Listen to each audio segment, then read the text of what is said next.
All right, on that note, my friends, we are live. Welcome, everybody. Welcome to another session of the Trial of Hearts. I am Maris Oram, your beloved DM, and this is my romantasy campaign, an ode to all things romantic fantasy.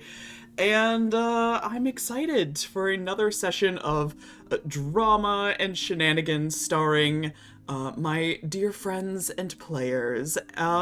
Speaking of which, let's go ahead and do a round of introductions, starting with Sif. Oh god, I'm first. I'm Sif, living suit of armor. I do game. I play art. Um, I am playing as Gwyn. He had no last name. Sus, pretty Birdman. If you've been around, you can tell he looks very fucking different.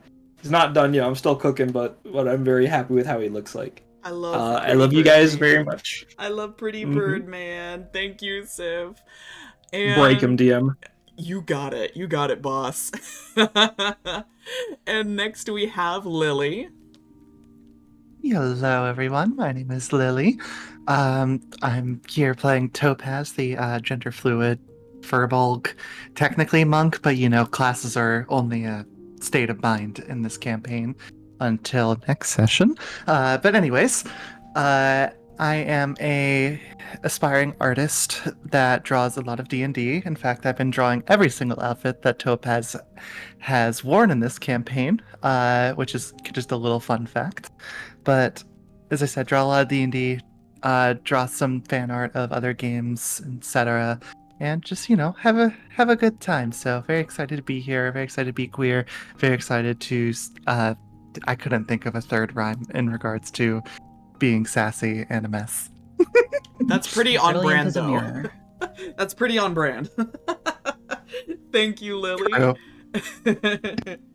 And next we have Vesper. Hello, I'm Vesper Fortune. I'm the Bad Fortune, Witch of Fate. I'm a variety streamer and I do everything. And tonight I am playing the issue of the campaign, Oleander, Bloodthorne, the Servitor rogue archaeologist who is trying to unravel a conspiracy while dealing with threats from all sides. Doing his absolute best and avoiding grass. We love him. Next. No grass haver. No grass. And last but never least, we have Ares. Hello, I'm ArestheHarpy. I stream and do art stuff, and now I'm a VTuber, and I'm playing Luella Stalwix, auditor, politician, burb. Yeah. Burb. Alrighty, gang. Quick recap of last session's events. In the aftermath of the first trial, our players continued to form and enhance their connections within and outside of Hollowlight Estate. Oleander received information regarding the Celestial Court and Dame Leonora from his contacts outside. Gwyn received an antagonizing invitation from the Sky Pirate Captain Wilde as a means of introduction. The very same man conversed with Topaz, being a familiar friend to the Stonehearts, and cautioned her that Gwyn may not have been entirely honest with her. Luella met with Dame Leonora in the gardens, trying to stealthily get some insider information about the trials and its invitation list, and offered her assistance to the dame should she ever require it. Oleander conducted more research into the royal family and the villainous Sage Cassini. However, this time he was accompanied by Damus. The two bonded over books and sparked a new friendship. Afterwards, Gwyn cornered Oleander in the library, wanting to find out more about the man behind the books and ensure that he isn't a danger to others, including the royal family. At dinner, Luella had a intimate conversation with the star Essie about the future, while Oleander was confronted by the royal twins, Prince Alto and Princess Adora, as they threatened his standing at the trials. At the conclusion of dinner, Gwyn gathered Parthenia, Oleander, Topaz, and Damus to forge an alliance together. And finally, Topaz had a secret midnight rendezvous with Essie in the observatory, where they talked candidly about family and the burden of societal expectations, leaving Topaz hopeful that he had made a new friend of the star. So now we will continue with this period of downtime between the trials, and our players will see if these new alliances will hold fast or if circumstances will change their feelings and strategies. So, as ever, you have noticed, no doubt, some changes in your reputation trackers. We're gonna go down the line here. Starting with Gwyn, your reputation has increased to a +2.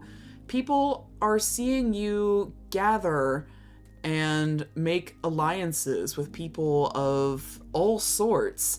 They're very curious as to what your next move is, so all eyes are on you. You will maintain your advantage on insight checks as you continue to create and retain your alliances. Topaz, your reputation has improved as well, to a +1, by virtue of being seen in the constant presence of Gwyn. People are assuming that you two are in each other's confidence, and therefore you are now a person of growing interest. So you will have advantage on persuasion checks for this session.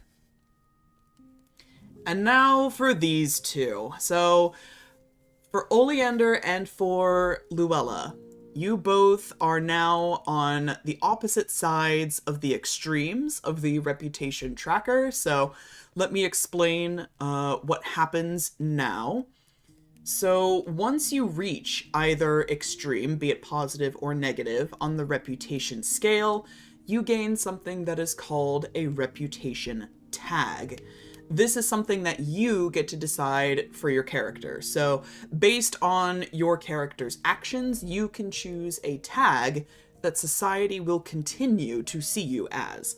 So for example, if your character openly belittles others, you might give yourself a negative tag like rude or catty. Or if your character is self-sacrificing, even if it's to their own detriment, you might give yourself the positive selfless tag. These tags will affect how society views you. They can also be spent like narrative tokens to influence situations. And then once you gain your tag, your reputation tracker will reset to the neutral position at the start of next session. So, starting with Oleander, buddy, you were seen among everything else that's going on during your time at Hollowlight Estate with all of the rumors and scandals. The icing, the cherry on the cake, you were seen having a confrontation with the royal twins. And that just dipped your reputation to as low as it can go, my friend. So, you get to choose a negative reputation tag. What will it be?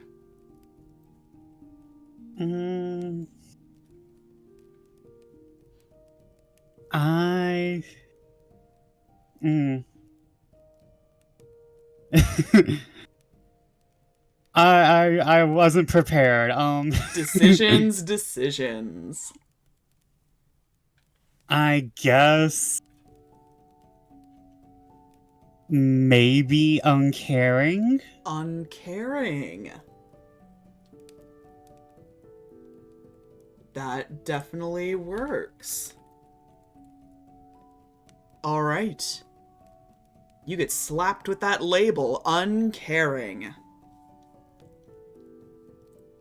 Luella, you are on the opposite side here. You are at a +3, so you get to create your own positive reputation tag. You were seen acting very friendly with Essie, so people are definitely viewing you and sizing you up as the person to beat. What will you choose for your tag? Heck if I know.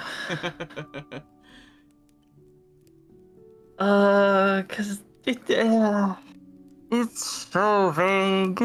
It's okay, we can work with vague. No, the situation's vague. I see. Oh, gosh.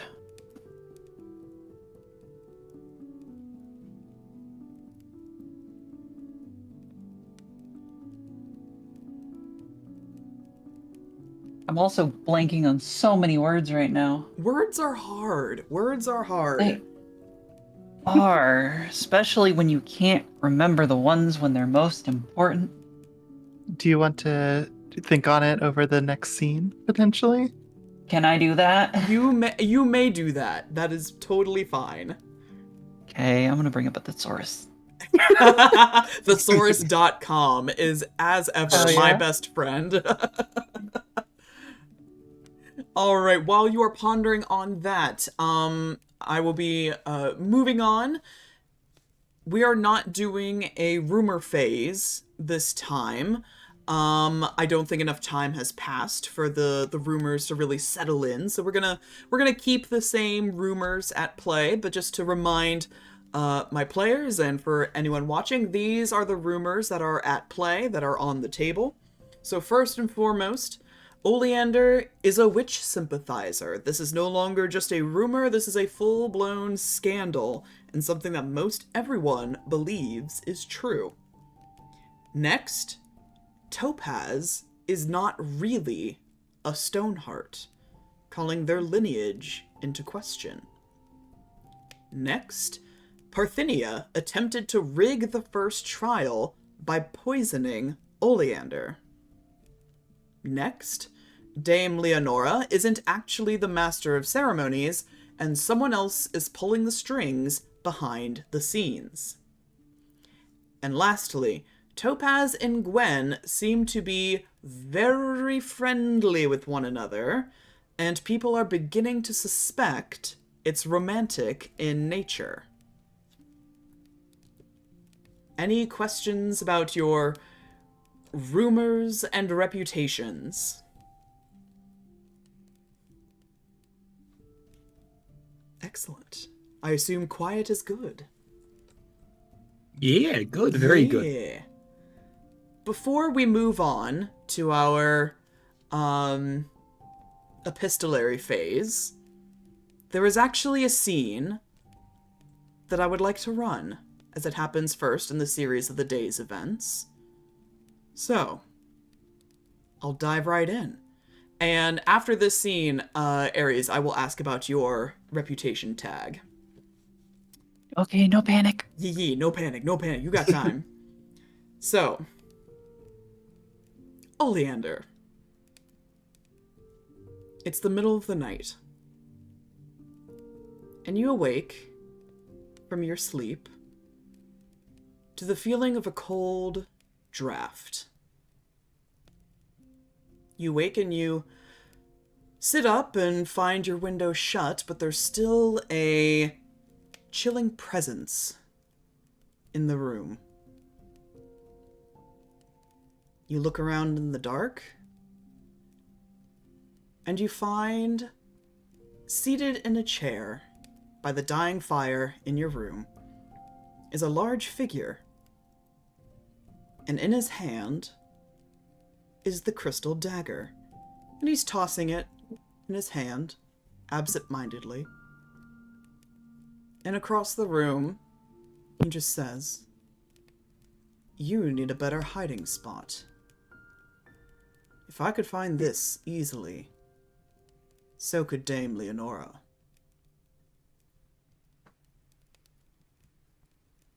Now this is a figure that is familiar to you, Oleander. He's tall, broad, standing at just over 6 feet tall. A tiefling with red skin, black scleras, silvery irises, his skin littered with an assortment of scars. He wears a sleek black outfit with a hood, and when he removes the hood, he reveals a shock of white hair pulled back in a long ponytail, and short, sharp horns that appear to be painted black. This is your brother, Plague.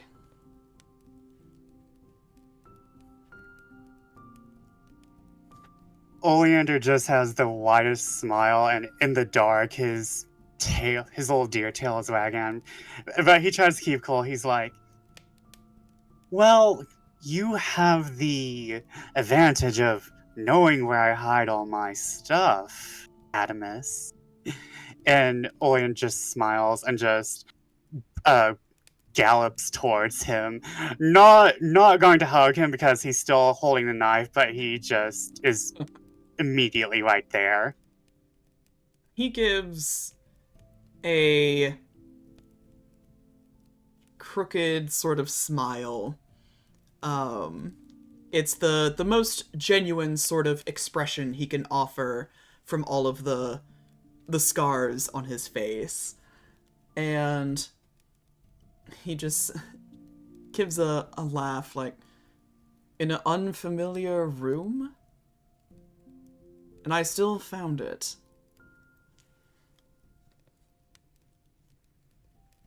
You should be careful, Oleander. I know. How is Dad feeling about all this? I'm sure he's up in his arms despite how cool he seems. He has opinions. He's not particularly happy at the thought of you being here alone. But he knows to recognize an opportunity when it presents itself. I think he just wishes it wasn't... that it didn't fall to you. Oh, wish the same, Adamus. And he likes... And Oleander just kind of like sighs and deflates and is like, "You are the most genuine thing I think I've seen here in a bit." And he like can imagine. And he finally wraps his arms around Plague. He gives you a big hug in return. It's like, "I've missed you, and right after this, I'm going home for a bit. I'm taking the entire archaeological team, and we're coming to Snowflake. This is wrecking my nerves." So all it took for you to come home was a gaggle of nobles, Listen, I haven't gone that long.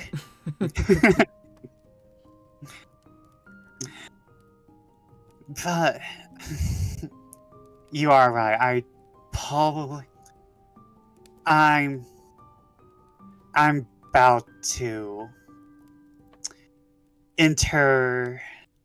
I'm about to and Oleander is just kind of stumbling over himself as he like kind of just separates from Plague, and he's like, he like stares Plague right in the eyes and like kind of like reaches up and actually no, he rubs his antlers against Plague's horns and is like, I think I'm about to access some old skills that Dad would really be unhappy about me using, but he knows what I have to do, doesn't he?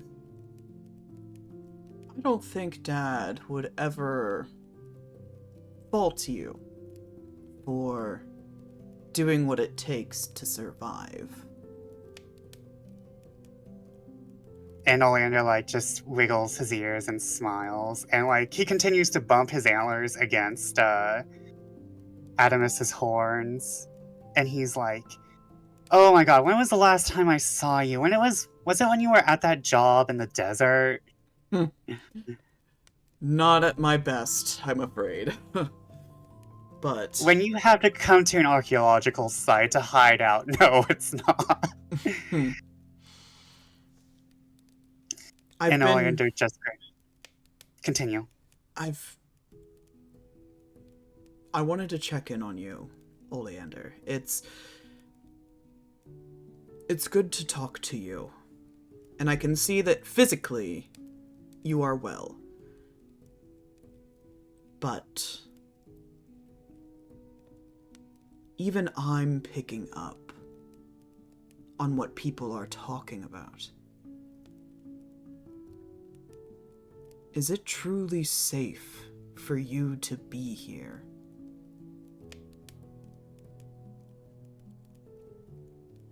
Oleander's kind of like entire like body kind of just like slumps. He just slumps, like his ears even like droop a little. It's like, I don't think it's even safe for the star to be here, to be honest. But why do you say so? Well, you've seen that dagger, and he kind of like takes it in midair, presuming that Adamus went back to spinning it, and it's like, it has the royal crest on it. The reason why I'm here is because there's something going down. And not to mention, I don't trust those twins as far as I can throw them. So let me get this straight. You found a dagger on a dig with the royal family's emblem on it. It's... how old, would you say, in your expertise? Few hundred years? 1,000 years? I have aged this knife, right? It's around like what? I can't. Yeah, you would have aged this knife to be about 150-ish years old. Yeah, around a century and a half. And do you think that this implies something is happening now?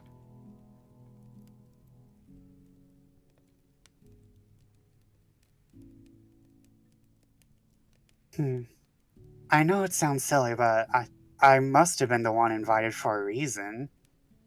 Why else would they? There must be something going on here. I have no interest in being immortal. Hell, if I wanted to be immortal, I could have done that years ago. Well, not years ago, but, you know, Dad's in charge of, like, so much. It's not that hard. I have no interest in the start, so I must be here for some other reason.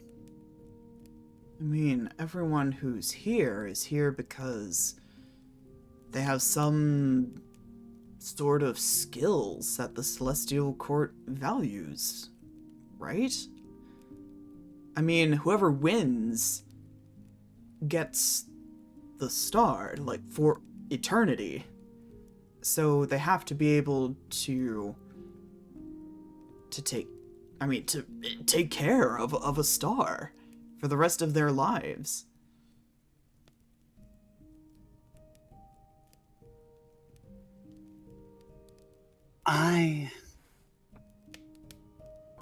Well, that kind of opens up too much. That opens up a lot of possibilities. It means that I shouldn't underestimate people, but still, I don't. Even if everyone here has skills, not everyone here is for the star. And even if you go through all the trials, I don't think we're guaranteed the heart of the star. SC is still his own person. And like Oleander takes the knife and like puts it back into the hiding place. And he's like, I'll find a new place for this later. I'm just not sure where. Oleander, Adam, I can tell you that what's coming next, as things stand, I'm not sure if you're ready for it. I took the liberty of snooping around, and I know what the next trial is. You are going to have to reveal more of your abilities if you stand a chance of success. And that puts you in even more danger.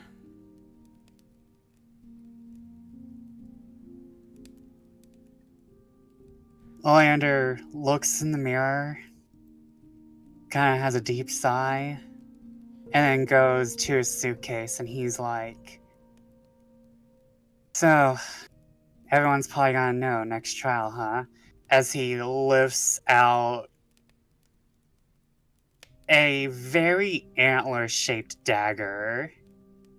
And there's this like, and there's kind of like this thick green, black, blue coating on it. And it's like, well, it's been a while since this one's seen use.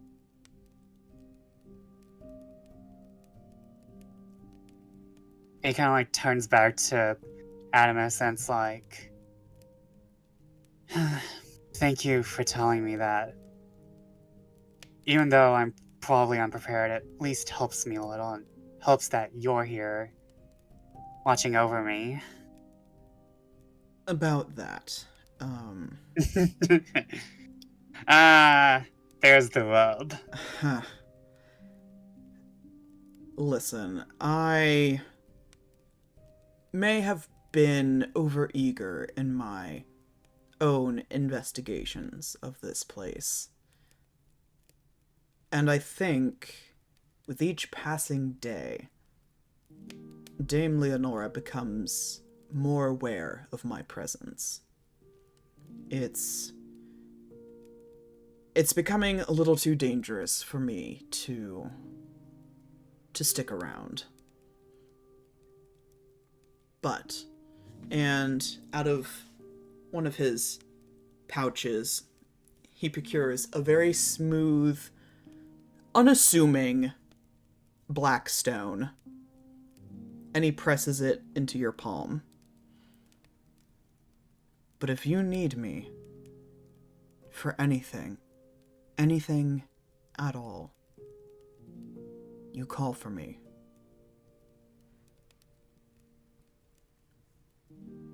Oleander like takes the stone and holds it against his chest and is like, anything, brother. And he kind of like smiles and like again he rubs his antlers against Adamus's horns and it's like, I wish you didn't paint those. I would like to see those today. They're a little too eye-catching for snooping around in the dark. That is true, but maybe when I get home. you come home in one piece. Oh, I know I better, or else Dad's going to kill the entire royal court. I wish I could say that's an exaggeration, but I don't think it is.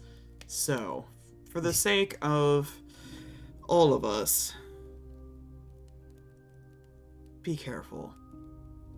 And if things get too out of hand, come home. I will. Okay.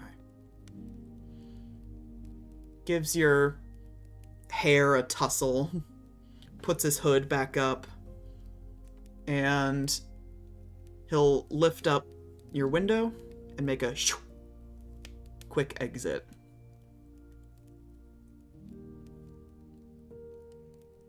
And that stone in your hand, you now have a sending stone.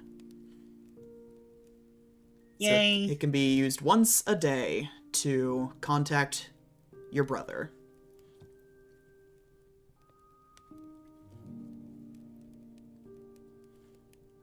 Thank you.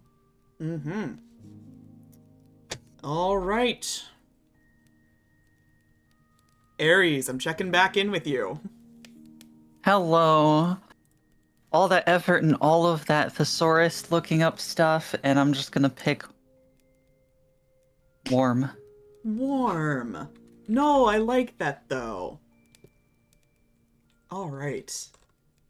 So, uncaring for Oleander and warm for Luella.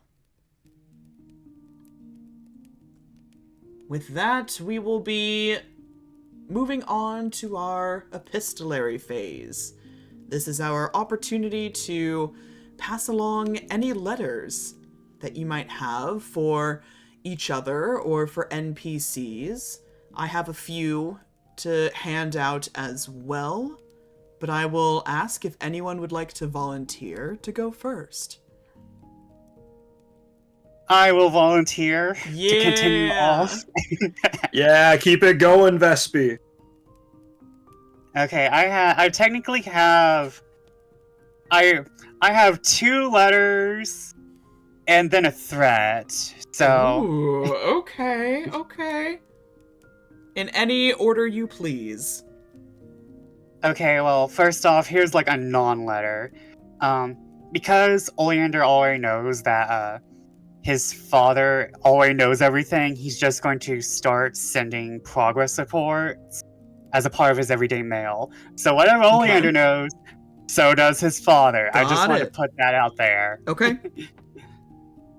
Okay, first letter is for Dame Leonora. Dear Dame Leonora, I wish to cut to the chase. I have unfortunately been able to... Hold on, let me copy paste this. My bad. Dear Dame Leonora, I wish to cut to the chase.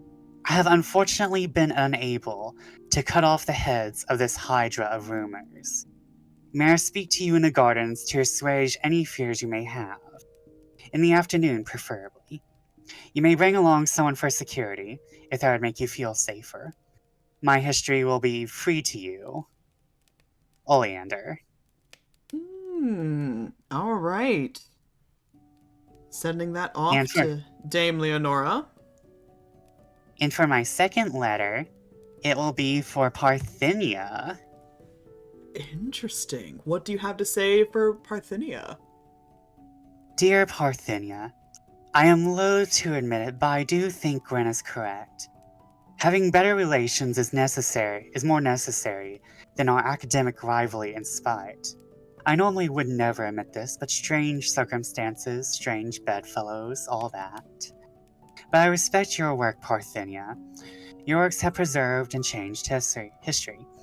As a peace offering, included with the letter is a copy of my journal covering the events of the past few days, and I will continue to send more. As historians present at such a miraculous event, we can preserve a somewhat unbiased, truthful views of the events happening around us. For future generations and future historians, our records can truthfully inform the world of what is happening behind these walls. To a new and truthful history, Oleander. However, in this journal, he does not note what he has been studying. He just says, studying the royal family line. Mm-hmm. He doesn't do any specific details which may lead to conclusions. But Smart he move. does note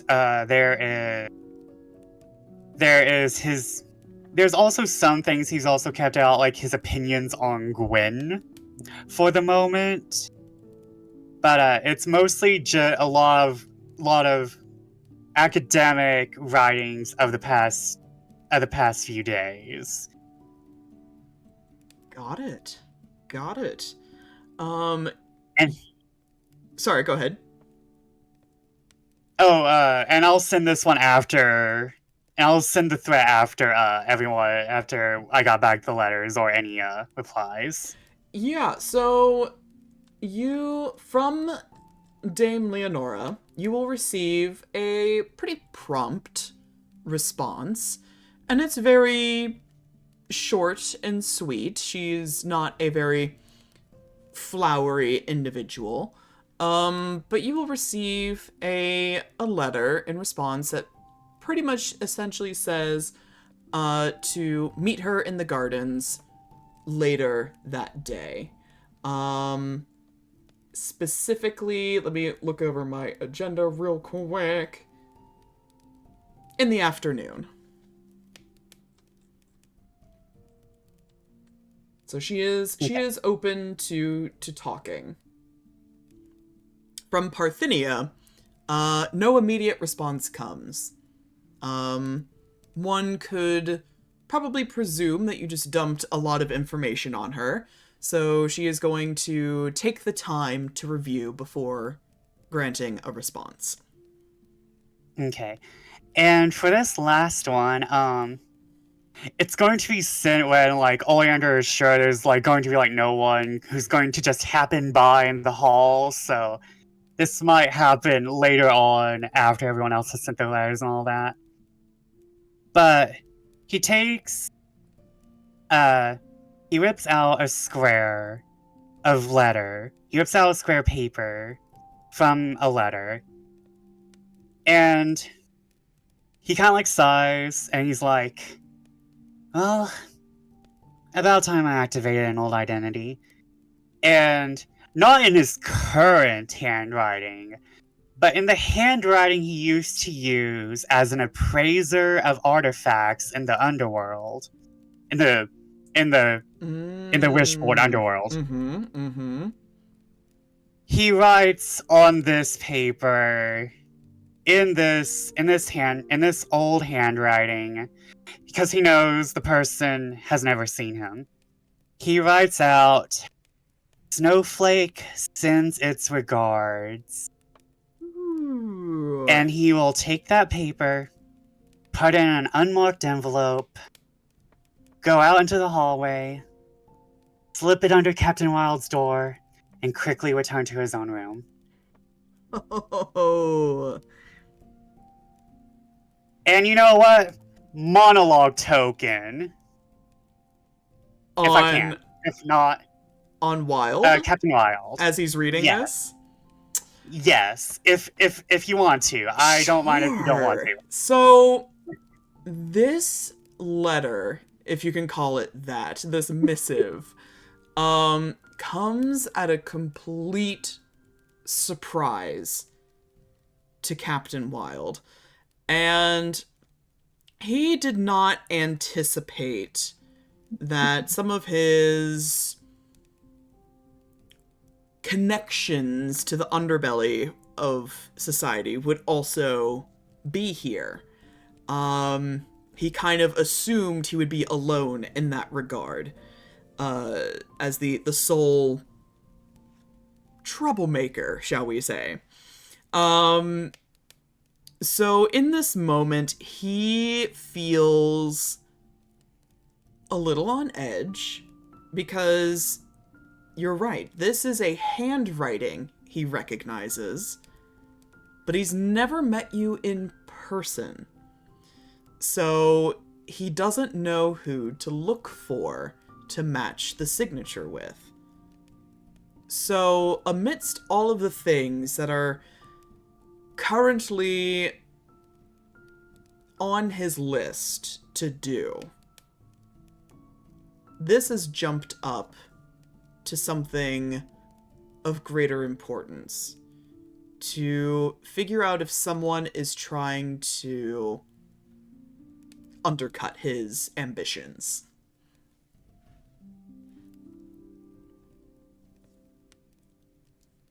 That's spicy, Vesper. I like that. Thank All you. right. I aim to be an issue. Would anyone like to volunteer to go next? I will.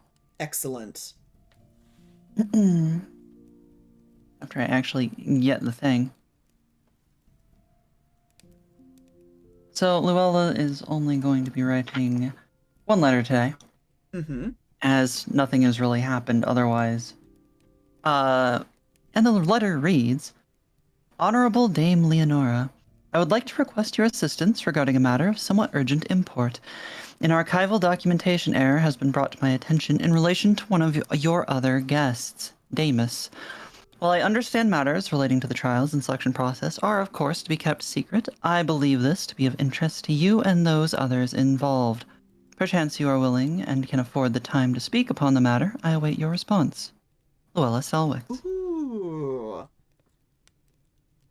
Good call. Bringing Dame Leonora into this. Yes, you will likewise receive a pretty prompt response from her, and she will suggest meeting up to speak at a later time. But regrettably, as the second trial is quickly approaching, she fears she may not have the time to meet to discuss it today. But she will send a response to you with a later time to see if it will be agreeable to you. Mm-hmm. Okay.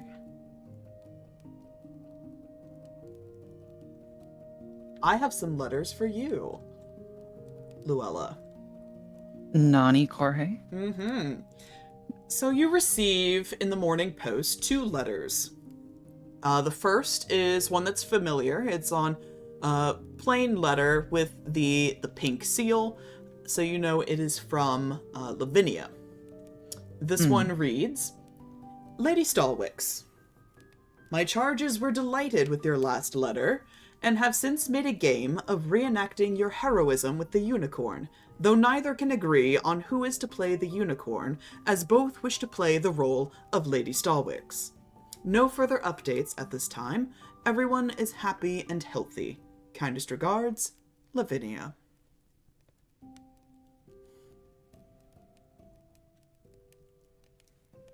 Happy Luella noises. Yes. And next, we have a letter.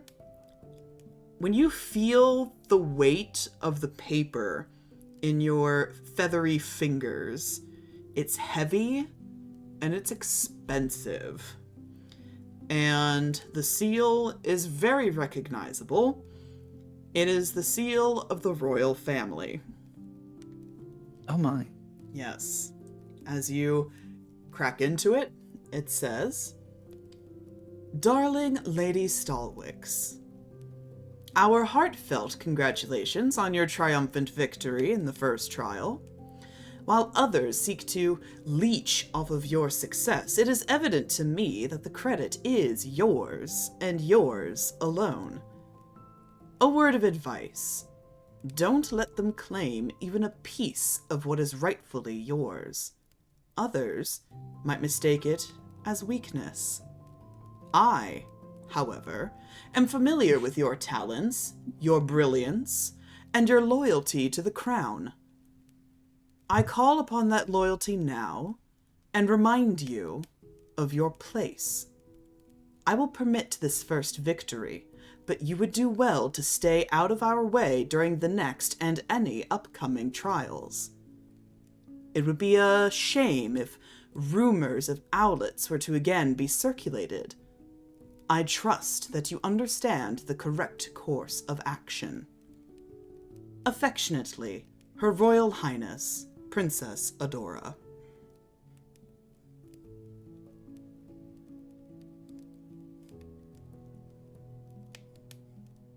No more happy Luella noises.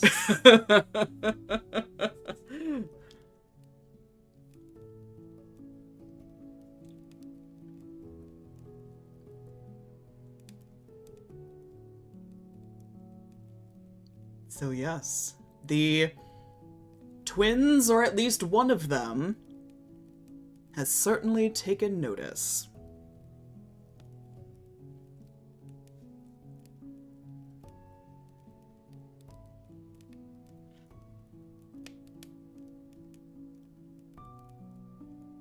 Do you wish to offer Noted. a response at this time, or...?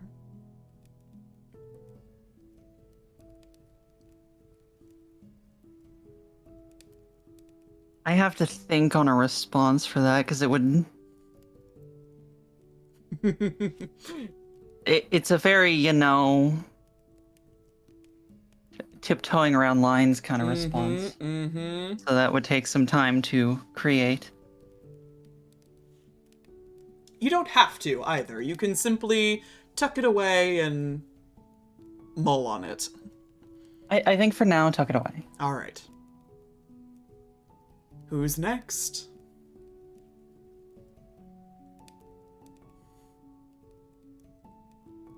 I can go. Alright, Topaz. So, just because I've got my little peanut gallery and lapis at all times. I would actually say for this round of letters, you find Lapis is conspicuously absent. Okay. She seemed to be in a very chipper mood and wanting to get to breakfast early. Oh, okay. We'll have to talk about that later. Just like, normally you don't miss out on any drama, Lapis. What the heck? Okay. Well then, very simply, we'll talk through my letters. So first of all, we have a letter to Gwyn. It goes, Dear Gwyn, thank you for having me at your table last night for dinner. Though tensions may have been a bit high at the start, I think it ended up well. I must say you have me intrigued by the seeming softer side that you have hiding underneath your calm and calculated exterior. Though I would just as easily believe it a symptom of the alcohol, something tells me there's a bit more to it than that. So you have me curious. I want to know that Gwyn, not the calculated persona that she put on for the public and for me, but the real Gwyn that seems to be hiding underneath the blackened feathers that many battles have given you. I would love to meet with you in private after dinner, and perhaps you could show me a bit more of him. He seems like a charming man and one worth knowing just as much as Sir Gwyn. With care, Topaz Stoneheart.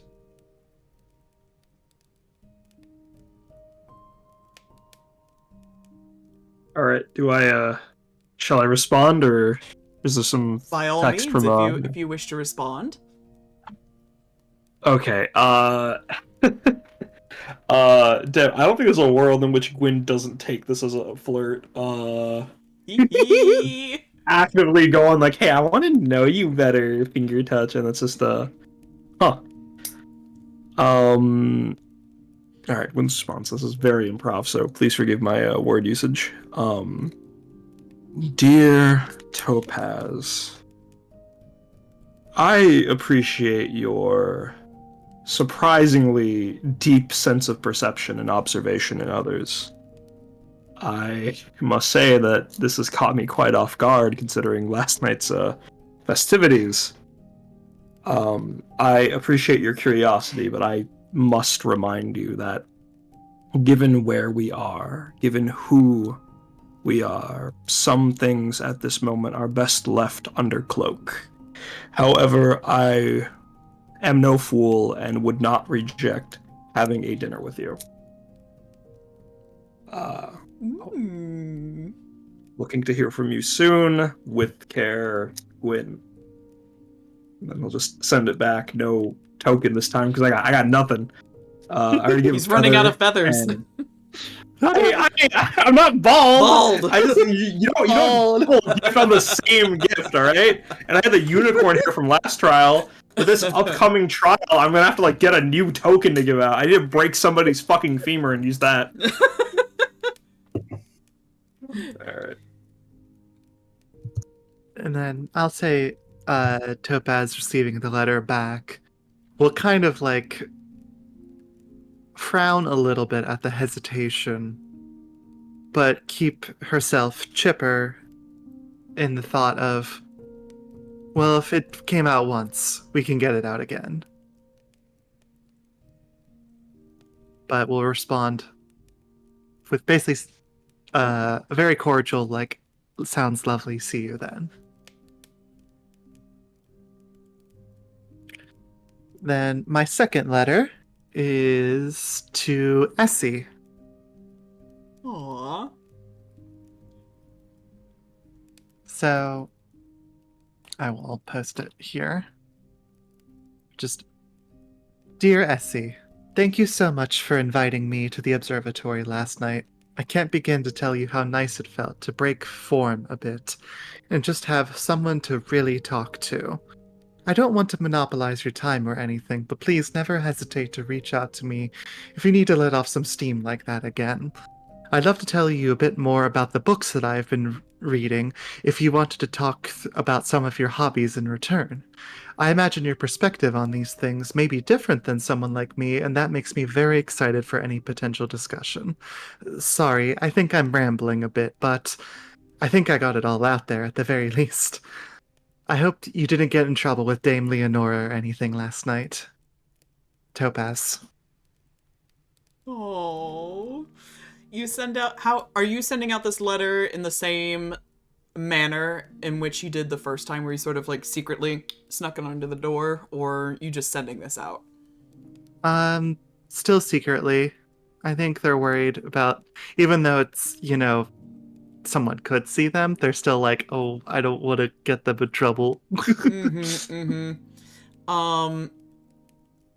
You slide it under the door, and you hear movement of someone approaching the door, the rustling of paper as the envelope is opened, and you hear the figure sort of step away from the door and then come back, and a little piece of paper slides back out from underneath, and on it is a sort of roughly drawn constellation on a little piece of paper. So one might assume that Essie is unable to give the full response that you deserve, but is appreciative of your letter. That's A-okay. And as you go back to your room, you open the door, and you find on the floor a letter. So much like you just slid a letter under the door, it looks like someone else has done that for you. This is a black envelope and a golden seal with a lightning bolt. Oh, I think I know who that is, but I just want to ask if I recognize it. You do. It belongs. Okay. It belongs to Captain Wilde. As you read over the letter, it says the following: My dearest Topaz, I hope that you consider this letter to be a form of apology for my brash visit yesterday. I understand it was distressing to your sister, but I assure you, I meant no harm to either of your reputations. Discretion was never my best suit, but I am aware of the negative repercussions our association might have upon you both, as well as your esteemed father. I shall endeavor to be more careful in the future. That being said, I have also never been one to resist the allure of temptation, and I would be remiss if I did not take the chance to see you again.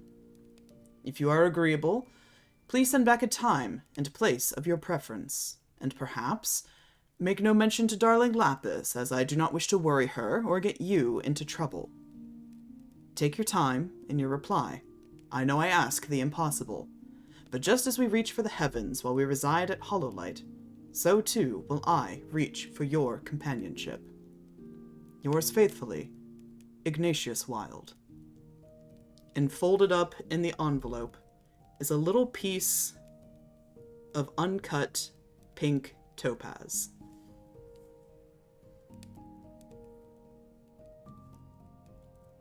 Goddamn.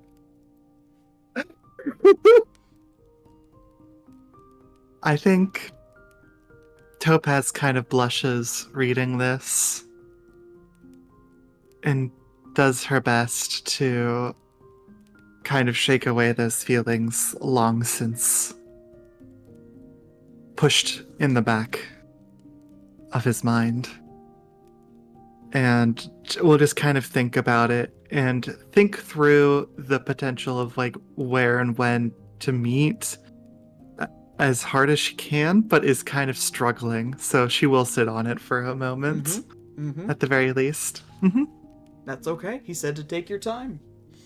But we'll most certainly basically immediately get to work on cutting the pink topaz, because they now immediately want to turn it into some sort of jewelry for their next outfit.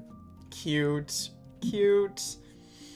All right. And with that, May I? Yes. Luella. I ended up writing a response because I don't think Luella would have been willing to wait to respond. Amazing. If that is okay. Of course. Yay. So, in her usual style, but perhaps a little more heavy on the pen. Your most venerable Highness Adora, I endlessly appreciate your clearly deep concern for my maintenance of station. If I am to understand correctly, we are to see each other as a certain kind of equals, if only for the duration and venue of these trials. While I hold your station, otherwise in great esteem, in this instance I shall forego formalities to maintain the equality of competition. I would ask you to do the same, as your assuredly idle banter will hold no sway over the dame nor her events.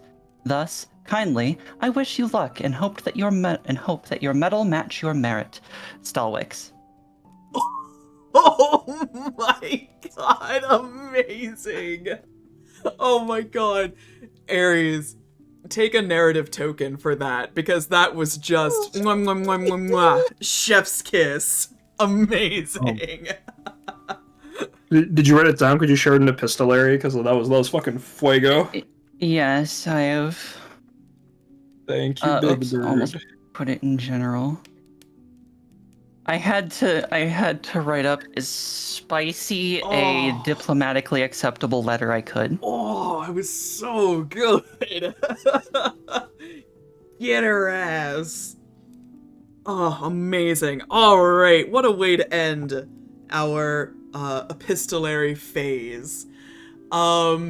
As each of you are getting ready for your days, getting dressed, washing faces, whatever your morning routine might look like, within your rooms manifests a scroll, very similarly to when you received your invitation. You now receive a glittering blue scroll, and it says the same thing for each of you. As you open the scroll, it says in bright, silvery ink. Esteemed guests and competitors, the time has come to reveal the second trial. You will be fighting in pairs, and will face your fellow competitors in combat to demonstrate your might. The tournament will be held tomorrow on the moors adjoining the estate. Blood may be shed, but neither grievous injury nor death will be tolerated. Choose your allies well. Godspeed, Dame Leonora.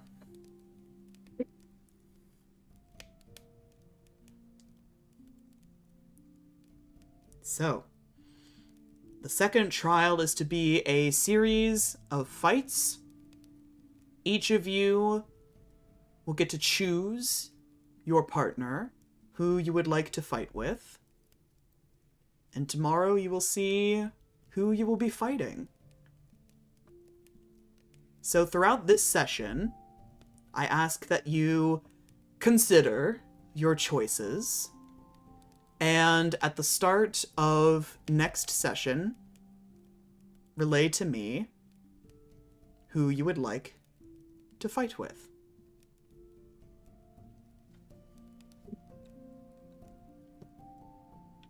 Yes, sir. Mm-hmm. Or ma'am, because it's Leonora. You know. Sir can be gender neutral if we You're want. right. You're right. You're right. Yes, same. All right. So we will get started with the day now. First on our list, before breakfast, Oleander, I believe that you wanted to go find Damus. Yes. All right, so you make your way over to Damus's room, and I presume you knock on the door, and he answers, and he looks a little disheveled, like he woke up late, so he's still like kind of groggy. His curly hair is all like messed up, and he's got, you know, his patchwork robe over his night clothes. Just Oleander. Good morning. Good morning. May I come in? I want to talk about the next trial. Yes, yes, please, come in.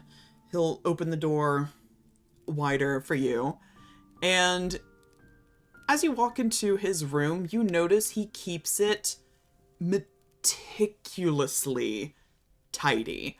Like, he has very few belongings, and they are tucked away. Like, you can hardly see any trace of Damus in this room, apart from the man himself. Interesting. So, I believe you've heard that the next trial is a trial of combat, and Oleander will just take a seat next to a table. Like, he'll just loaf. He'll dear loaf. Dear loaf. Yeah, I have to say I wasn't really expecting that. I don't know. I don't think I'm cut out for this, Oleander. I mean, chasing unicorns was one thing, but I've never fought anyone in my life. Can I insight check that? Sure. Not to be mean to our boy, but insight check.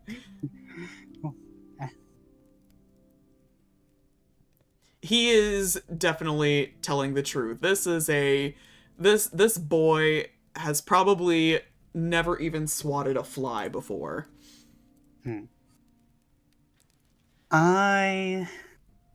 I give him a slight smile, and I'm like, there is probably a way to...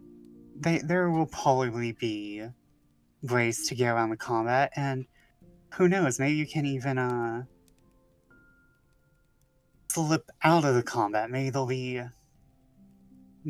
Dame Leonora won't immediately kick out anyone who cannot participate, but that's actually why I came here. I want to say, because of the threats against me pulled by our lovely royal family, for your safety, I want you to pair with someone else. Oh, of course. That would make sense, wouldn't it? But No. I'm saying those twins are going to rig themselves to where they're going to be fighting me. I don't know how, but I'm sure they'll do it. And they're going to turn me into a paste. I would prefer you to be safe. But what about you? I mean, who would keep you safe? Well... I mean, you can't mean to... If you know that they're stronger than you, if you know that they'd hurt you, why would you compete at all? And Oleander kind of smiles, like, sadly, and he's like...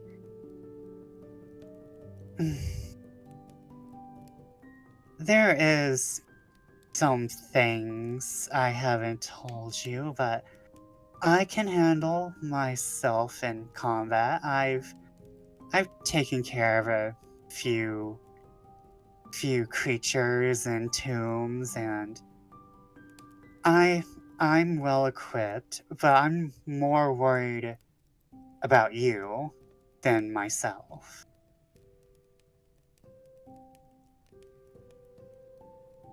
I see. This man has the, like, humanoid equivalent of looking like a kicked puppy. And but he's trying to, like, make it not obvious, but it is. It's obvious. And he just sort of nods and folds his robe tighter over his chest, just I guess I will make other arrangements then.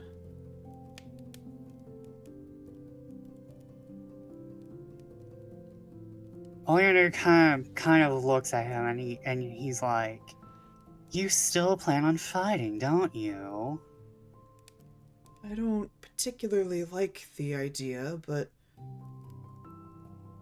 well, I've met some nice people here who are encouraging, and I'm terrified, but I think I must try.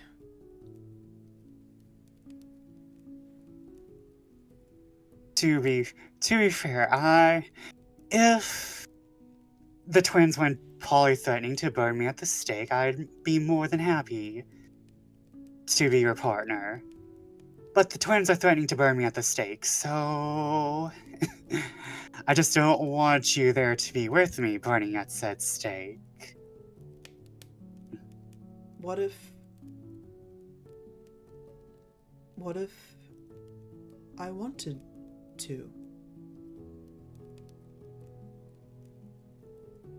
Oleander just kind of raises an eyebrow and is like...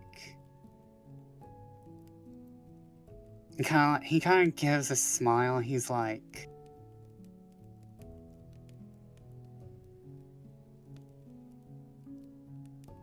tell you what. Mhm. How about you you show me how you fight, and we'll go from there. Uh, like right now? Uh, maybe later, or whenever you can fit in some training. And Oleander will, I don't think he has his knives on him, but he can go very quickly and go get one of his daggers. It's like, if you want to train right here, right now, I can show you how I fight. And we can go from there. I mean, it wouldn't hurt to pick up a few pointers. And Oleander just kind of gives a smile and is like, I'm so sorry for not only for the fact that the twins are going to hone in on you, but the fact that this training is going to be a pain in the ass. Because that's how I was taught. I mean, if it helps keep me alive, then I should be grateful, right? Oleander nods, goes to grab his knife, his dagger, well, both of his daggers, and he is going to teach Damus. He's going to train with Damus, get like a layout of his combat abilities, and he is going to teach Damus the way his father taught him. Oh, poor Davis. Yeah, you guys go through some ruthless training exercises, you know, get the blood flowing early in the morning, and Damus is... You can tell this is a guy who has spent his life shrimping over a desk, like reading and writing, and he is far more familiar with pen and ink than he ever will be with a knife, or any kind of weapon for that matter. But you can kind of see in him a bit of a dogged determination. He's not very good, but you can tell he really wants to help you.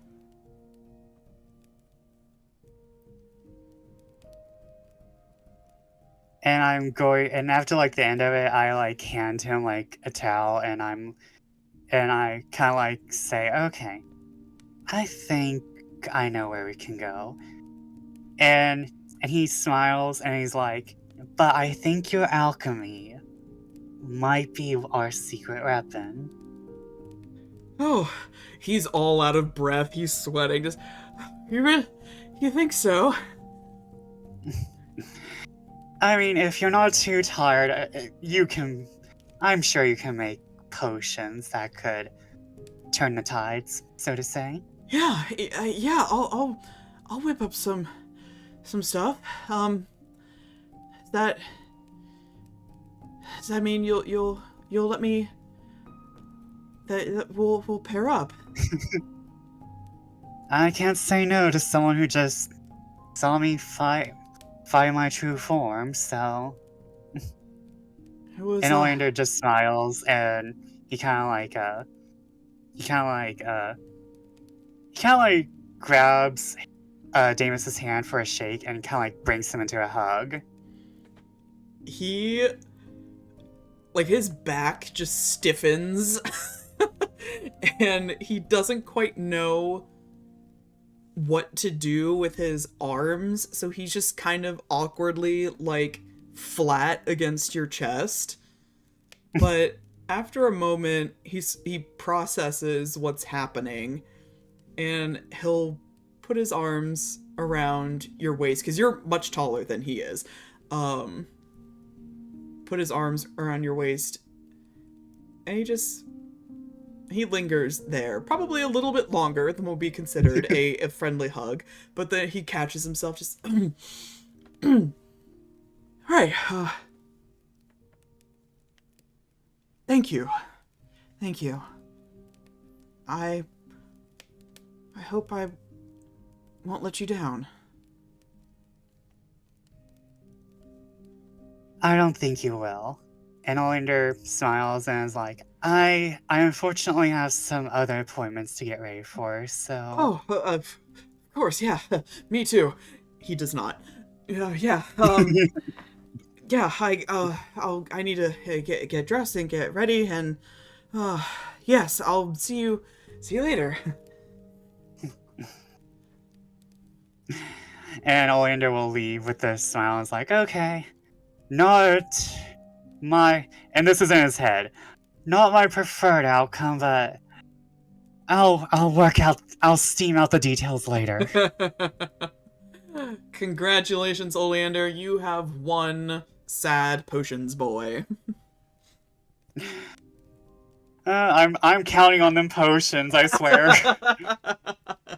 Drug me up, Captain. Excellent. All right. Moving on. We go to breakfast. So, as per the usual, everyone is arriving in the room, chattering amongst themselves. You can tell with each passing day, cliques are forming, groups are forming. People are beginning to draw lines in the sand, and alliances being made. But now, even more so, people are sizing each other up. And quite frankly, most of those eyes are on Gwyn. Gwyn, and funnily enough, Captain Wilde. Because it seems that despite being a criminal, a lot of people look like they might be willing to forgive that. If he chooses to fight with them in the trial. So, is there anything anyone would like to do or talk to while you are all gathered for breakfast?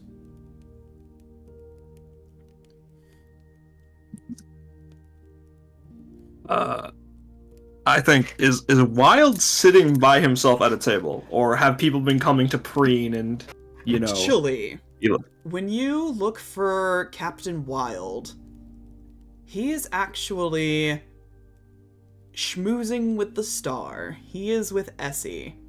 And of course, Dame Leonora is right there, keeping a hawk eye on everything. But you can see Captain Wilde talking and taking Essie's hand and placing a kiss on his knuckles. Essie gives a very faint blush on his features. Dame Leonora looks completely displeased by this display, and promptly shoos him away. But Wilde has this very confident, very smug grin on his face. Actually, Dame, I was wondering if it's very obvious that Dame Leonora doesn't want Wilde around. Maybe to get some standing back with her. I was wondering if Gwyn can walk up as he's trying to schmooze Essie and go, Wilde, Captain Wilde, may I have a moment with you? Forgive me for interrupting, or something like that, to pull him away. And also get Sir Gwyn, of course, I would love the opportunity to speak with you. And he looks over to Essie, gives him another kiss on the knuckles, just until we meet again.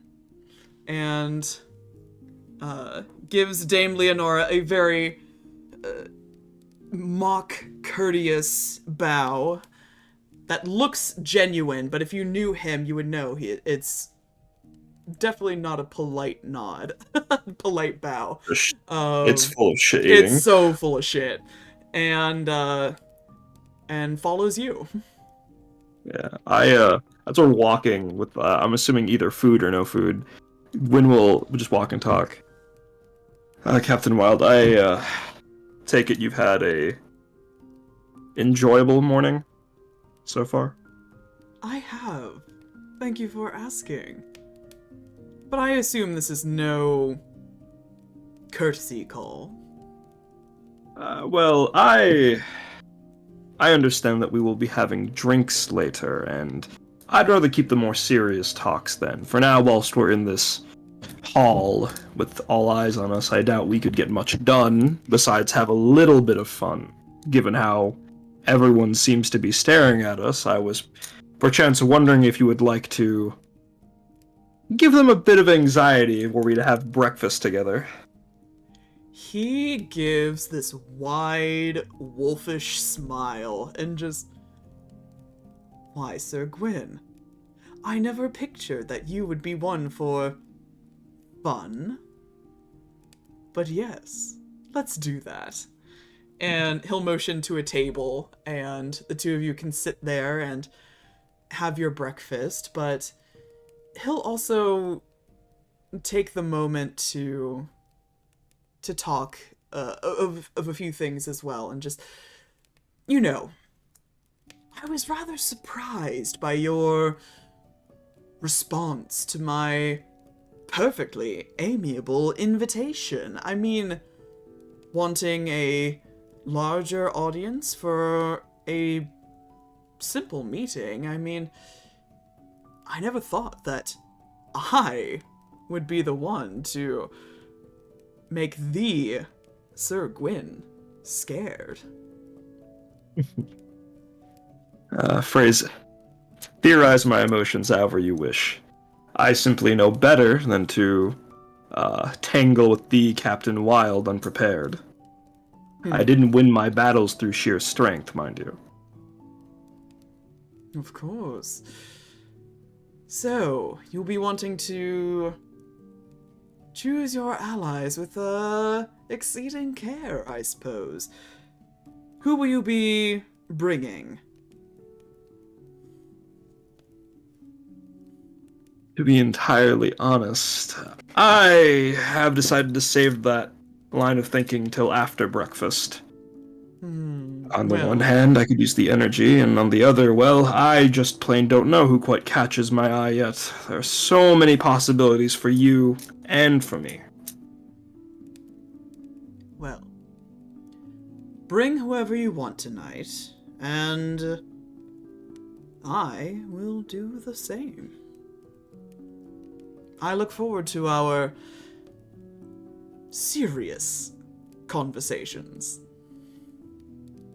So then, I was wondering, given how everyone seems to be lasering in on whether or not they'd like to either join us or attempt to focus on ways to kill us, or, well, excuse me, defeat us, sorry, force of habit.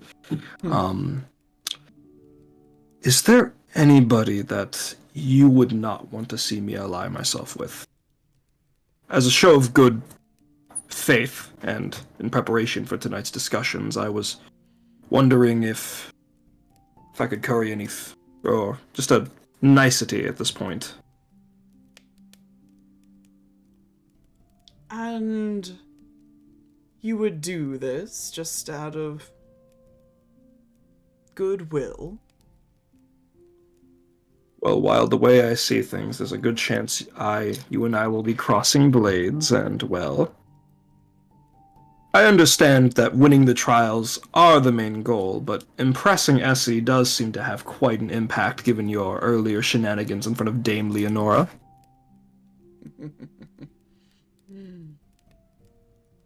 Well, if that's the case, then I must say I must remain entirely selfish. You see, I could not bring myself to part with a most valuable asset. I don't think I could stand the sight of you rekindling old battle alliances, Sir Gwyn, so I must insist that whoever you ally yourself with, Skalm remains firmly at my side. Now, to make it entirely clear with you, I respect Skalm's choices. His decision to leave and bend his knee to whoever he wishes. But just know that I am not going to attempt anything.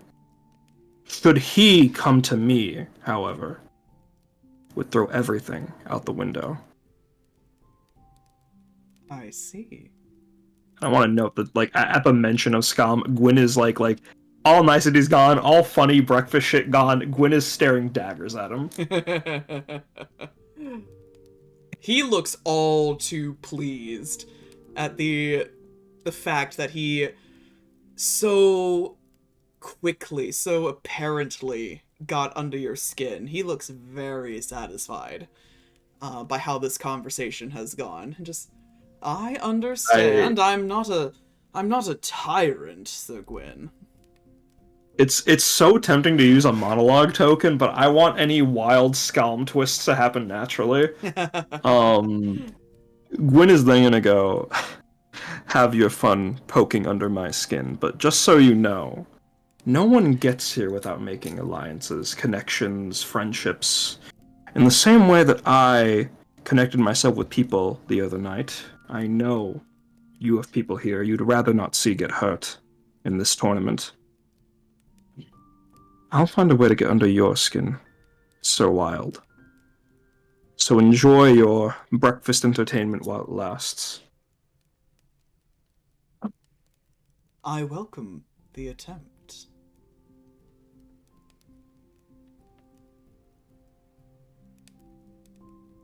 And he just goes about eating his breakfast, like acting all buddy-buddy with you just to put people on edge. This is a man seemingly unbothered. Yeah, at this point, Gwyn will put the facade back on. It's like very minor conversation, like, do you actually eat that? Or like, Yeah. you cut your fucking fruit like that, you fucking sicko? Exactly. Anything else anyone would like to do at breakfast? I think, if I may go next, I think Topaz would probably walk into the breakfast hall and immediately clock Wilde and Gwyn sitting together and immediately just be like, huh, interesting. And then proceed to immediately try and find his sister. Because she smells some goss that needs to be, and some tea that needs to be spilled. So, funny thing about your sister. She is currently sort of across the room from you. She's with Cordelia, her Aunt Harriet, and a few other noblemen as well. And you can tell by looking at her that she looks peeved. She is very annoyed by whatever this guy is saying. And you're not close enough to, like, fully hear what's happening, but seemingly out of nowhere, Lapis just punches this guy straight in the nose. And he lets out this anguished groan, clutching his face, blood seeping into his fingers. And there's a hush that just falls over the room at this. And Lapis just stares at him, pointing at him. How dare you? How dare you even suggest such a thing? And she turns to the room the whole room. And that goes for all of you. If I hear a single whisper from anyone that Topaz isn't a Stoneheart, I'll break your fucking nose next. He's my sibling. Got it? And you're all just jealous that they've got more heart and more brass than all of you pea-brained peacocks combined. And she just huffs and storms out of the room. Cordelia starts to follow after her, but Harriet stops her. Is Topaz here? Sorry, I had to get up for a second. Yes. Topaz is here. Yeah. Are you going after Lapis? Because I think Gwyn might walk up to Topaz to escort him out. I think she would consider it, but she's also worried about... There's a bunch of things currently on their mind. I need to check in on my sister, but also just the immense feeling of all eyes, I assume, as soon as Lapis leaves, shift directly towards Topaz. Oh, yes. And Yeah. Sorry, go ahead. Topaz just sinks. Like, kind of coming in with a sense of confidence, but immediately sinks down and is completely unsure of what to do. It's just kind of like, literally, I know we have a deer in this campaign, but literally a deer in headlights. It's just like, I just can't speak. Gwyn is gonna say to Wilde, "Excuse me," and then just quickly slide out of his chair and just kick it back on the table, and sort of like, sort of briskly walk towards Topaz to hide any concern.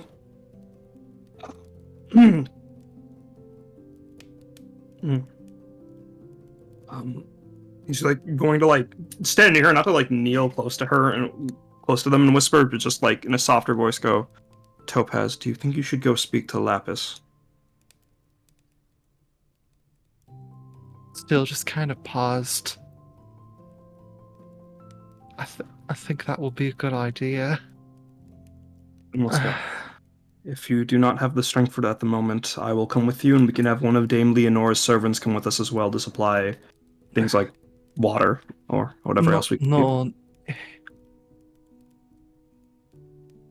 Even if she doesn't want to talk to me, I think it'd be a good idea.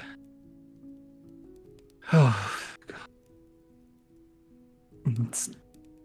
Topaz will just immediately start to walk out, like acknowledging Gwyn's presence, but very much acting on their own in this moment. Just very much straight trained on thinking about his sister. DM, can I, as Topaz walks, before I walk after him, can I clock any like significant stares on Topaz? Like not just, like obviously everyone's staring for like drama, but can I tell if people have any special interests, perhaps concern, or perhaps pleasing themselves for damage? And it's probably just because you were just talking to him. But as you look back to the room, you see that mask of absolute cockiness on Wilde crack and crumble. And there is a genuine concern on his face.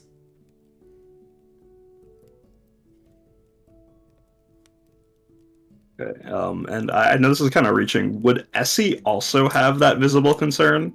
Essie looks shocked more than anything. Brows, tightly knit, just surprised and concerned, but it feels more like an overall concern for how things are going to play out.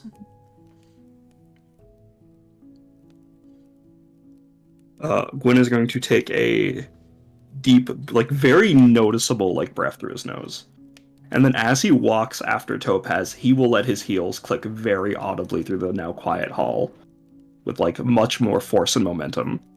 And like as he's walking, I want to like quickly shoot a glance at that guy of like daggers That again, but like yeah, I don't give a shit. He fucking he profited off of Ares' rumor. What the fuck? Anyways, That was so good. I'm not. Like just like a trial. You be careful. And sort of like go after Topaz. All right. Topaz, you do find Lapis sort of pacing in the foyer, just huffing and puffing, just riding the adrenaline rush of having socked a guy in the face. She's holding her hand like she did not anticipate that punch to hurt so much. She is, I mean, just visibly, clearly agitated and upset. As Topaz approaches, she'll just kind of speak like, What was that, Lapis?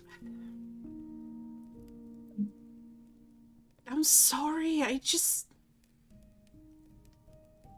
got so angry. Should have heard the things he was saying.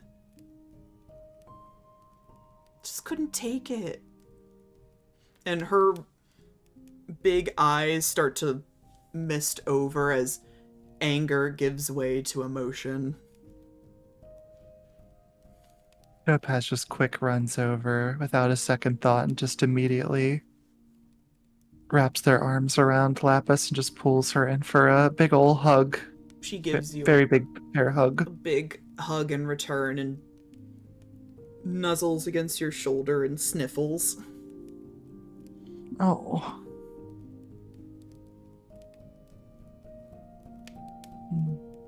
It's not fair.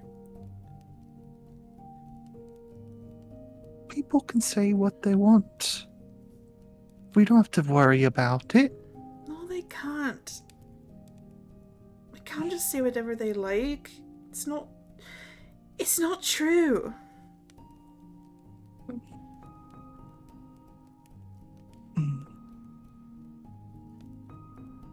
I mean, I've been hearing about the rumor as well.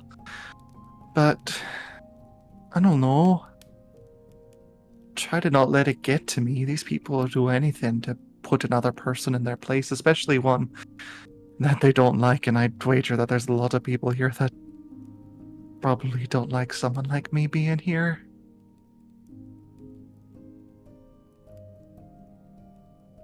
Doesn't it bother you? People talk bad about me?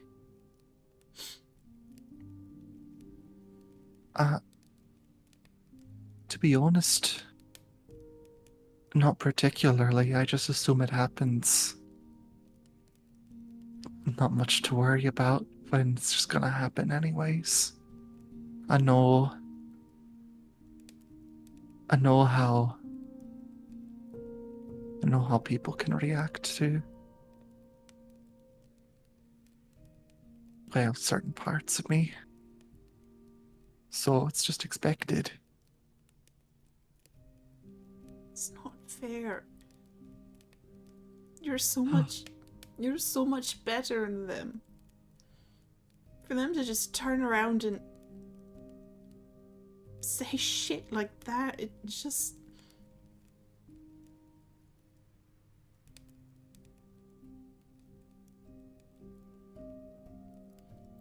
You're my family, Topaz.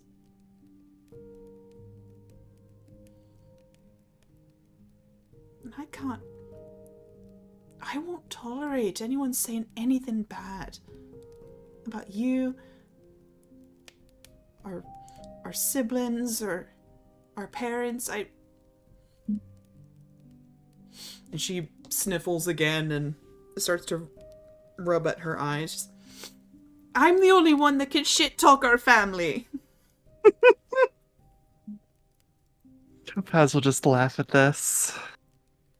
I mean, we do a fairly good job just ourselves. It's Yeah, but we're allowed to. No one else can. no one else. Oh, Topaz, you're too much sometimes. I guess there goes my chance with Cordelia. Oh. I mean, maybe in the same way that I approach things, that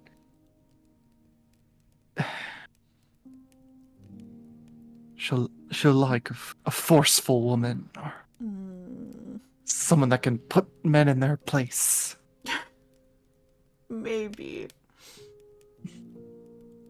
But I think, I probably messed things up for you too, didn't it? After I warned you to be so cautious. Oh, I'm so sorry, Topaz. If it messed up anything with me, then that's all right. No, it's not alright, because you deserve as much of a chance at this as anybody.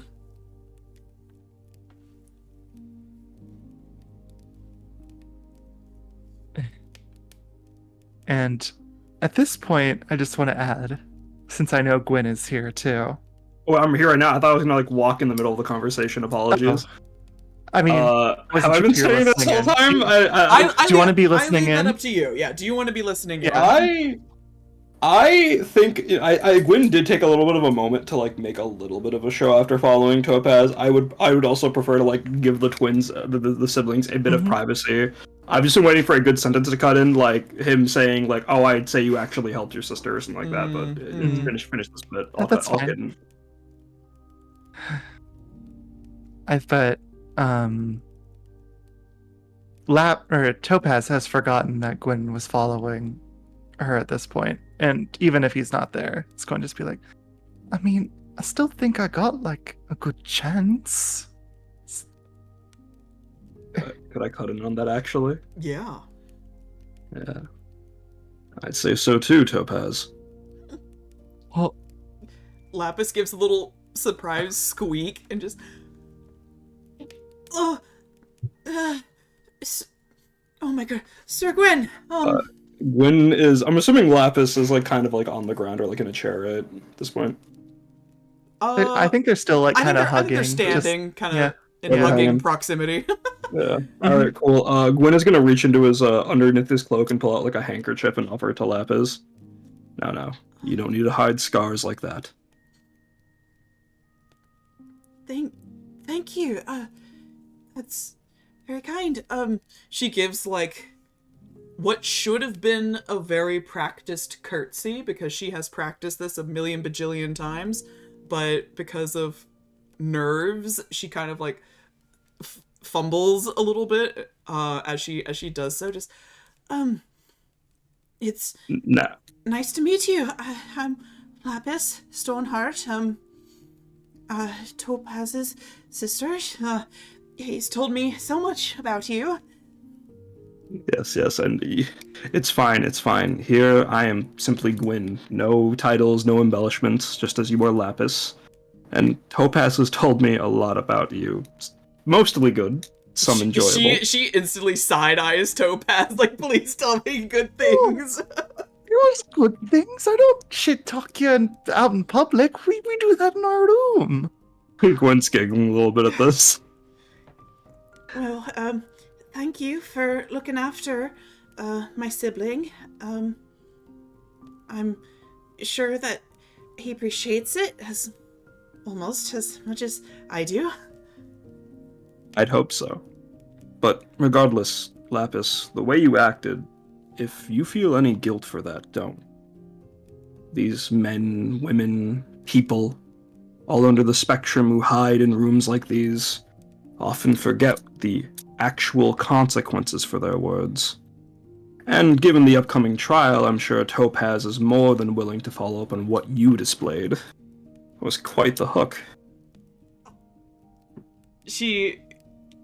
Her face is like beet red, like one of those like cartoons where like the red rises up from like their neck to the top of their forehead. And just well, I don't know. My knuckles hurt real bad actually now that I think about it. I don't think I'm sort of cut out for this sort of thing, but I don't regret. You're so much better of a charmer than I am. I don't regret breaking his nose, to be quite honest. I think he deserved it. But I do regret the impact it might have. Don't worry. Don't fret.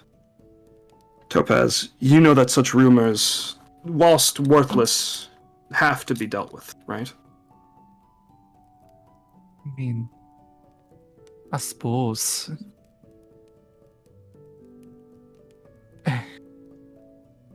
Listen, Topaz. You have dreams, ambitions, correct? No, not big ones. Just to open a humble Lapis business. gives you a nudge in the rib cage. Oh. Yeah, I got dreams. You cannot let anyone trample over them, no matter how small they may seem to you. A person without ambition, with no goal in sight, is a person not at all. Topaz, I don't know how much it means to you when I gave you that advice to let yourself be shown, to have others witness your true talents and strength. But in this upcoming trial, think about the kind of impact you'd like to make. Think about who you'd like to snatch up for an alliance. I would be open. Oh, I couldn't possibly take. Lapis nudges you again. Just one moment. All right. She takes that as her cue to back out, and she'll take a few respectful paces away from you two. It doesn't have to be myself, mind you. Anyone that you think you could work with, anyone that you could lead an impact with. We have loud and brash competitors. Wilde comes to mind. Luella, given the already growing spotlight on her. Your sister fought for you because she believed in you. Sorry, go ahead. I want to note that you mentioning Wild first does cause her eyes to like kind of go like, It's like surprised to hear you mention the name. Write that down. I mean, I don't know if you saw Wild and Gwyn having breakfast together. Oh, they did. They did.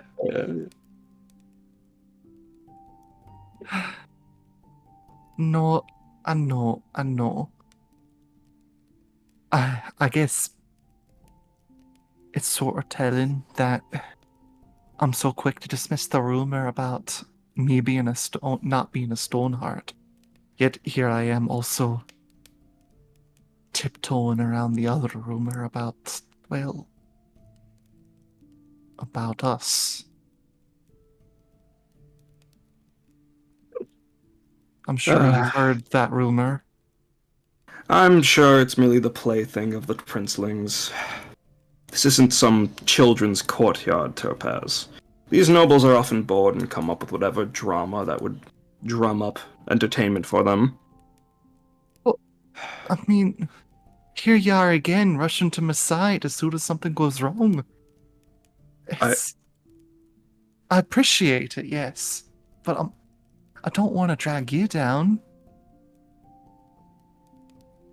Please, Topaz, to even give anyone a fair chance, I'd have to be dragged down somewhat. Not saying that you're doing that. I did this because... And then he, catches himself and then goes, I did this because of our alliance. Because of our friendship. It would serve me no better to see you stand in the middle of that hall, indecisive about what to do next. I don't think I would have moved very fast if it wasn't for you. So it's appreciated. For damn sure. Regardless, you don't have to give me an answer. I was merely stating that, at least for the next trial currently, I am available. So, think it over. You have quite the cavalcade. Regardless of the results of the last trial, you did leave an impression. It'd be hard to imagine some people here rejecting you. Regardless, I think I should let you and your sister have your space. Oh, and Topaz, I look forward to dinner tonight, okay? Me as well. He'll, nod and then turn around to pace off. Before quickly grabbing a servant and then saying, "Get some ice for Lapis, holy shit, her knuckles are red." Once, Gwyn is gone, Lapis will just look at you, Topaz, her eyebrows high on her face, and she has, that smug kitty kind of look. Oh, you're quick to change your tone. We came in here with you having a moment, and now here you are immediately back to this. You know, if I'd have known that breaking a man's nose is all it took to get you and Gwyn together, maybe I should start punching people more often. No, it's nothing like that. I'll see you at dinner. I sent him a note asking to have dinner with him.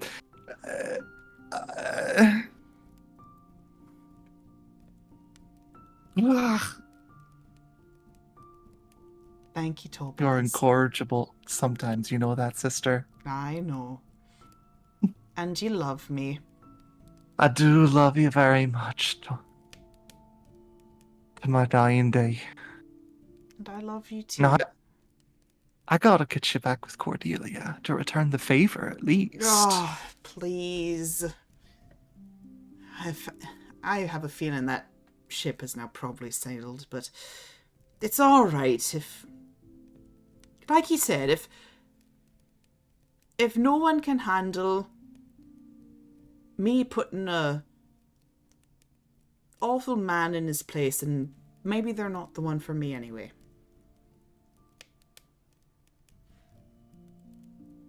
Lapis, are you at risk of developing more of an interest in feelings than money? Ugh. Maybe you're rubbing off on me. It's nice though, isn't it? She kind of scrunches up her face as she blushes and refuses to answer. Come on, let's go back to our room. Okay. And the two of you will return to your room. Luella, I'm gonna check in on you real quick as the drama subsides. Is there anything that you wanted to do at breakfast? Not at breakfast, no. All right. Then I will very simply say that as the excitement of Lapis's outburst dies down, people go back to chattering away in their own little circles. You do clock the twins, and they're sort of speaking to each other, talking to a few other competitors. People definitely seem to be wanting to speak to them regarding the next trial. They seem to have an air of disinterest to anybody that tries to approach them, but Adora will look at you, and she is staring daggers. She has that very familiar smile on her face, but you can tell from her dark eyes that she did not take your last letter very well. Never mind, Luella is going to do something. Ooh! What are you doing? Luella is going to walk up to the twins, Mm-hmm. and she's going to give a very deep curtsy. Definitely far too exaggerated, Mm-hmm. but still within the realms of acceptable. Mm-hmm. Mm-hmm. And say, Your Highness, I thank you for your well wishes in your letter today, and truly I hope that you feel only the greatest of victories in future trials. Try your hardest. And then she'll leave. Before they can even get a word in, you can feel Adora staring into your back. If you had paused to look, though, to get their, like, initial knee-jerk reactions, while Adora is seething, Alto looks a little confused,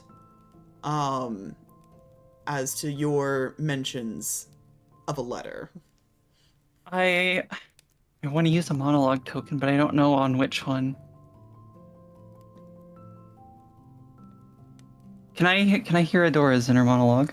Yes, you can. At this moment, Adora has a very one-track mind. And it's very simply, I can't lose. I can't go back empty-handed. I can't displease him. Ooh.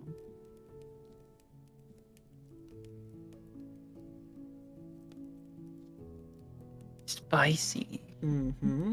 Mm-hmm. Mm-hmm. And Sif, that means that you should use your monologue tokens. They're very, very interesting. Oh no, I'm saving it. Yeah, you There's do that every a, session. I do we think we can make it to dinner today? I think. Yeah, we got an hour. We'll see what happens. We'll see. I'm saving it for someone later, but if I don't get the timing right, then I don't get the timing right. I gotcha. All right. So, your drama subsides, breakfast comes to an end, and the day is yours.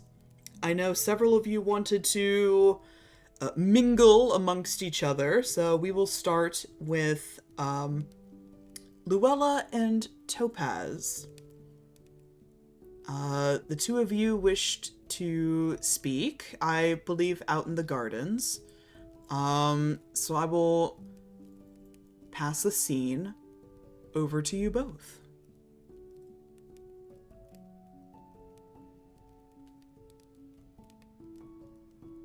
Okay. I think I can go ahead and kick the scene off. I imagine Luella is just there, having a good old drag of her pipe, Mhm. just trying to take the edge off, likely, of the morning's interactions. She's relaxing. Of course, I'm not asking you to say any specifics, but it's just like I imagine Topaz just kind of also trying to kind of get away from the public eye as much as possible right now, is going to come out into the garden and probably see you there and take a moment, build up his confidence, pull out their own pipe, and just walk over to Luella and just very, very shit, what's the word? Basically, just like lean their pipe as of like, can you light mine? Luella will look over at Topaz and, yes, produce something to light their pipe.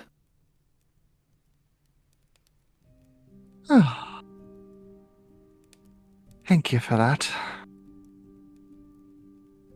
Hmm. Tough morning for you as well. In a way. Not so tough as yours, I think. Oh, gods. I love my sister so much, but... Oh boy, I cannot wait for that to have lasting impacts on the course of this event. I wonder if the result of that exchange is going to have more impact than the rumor that was flitting about.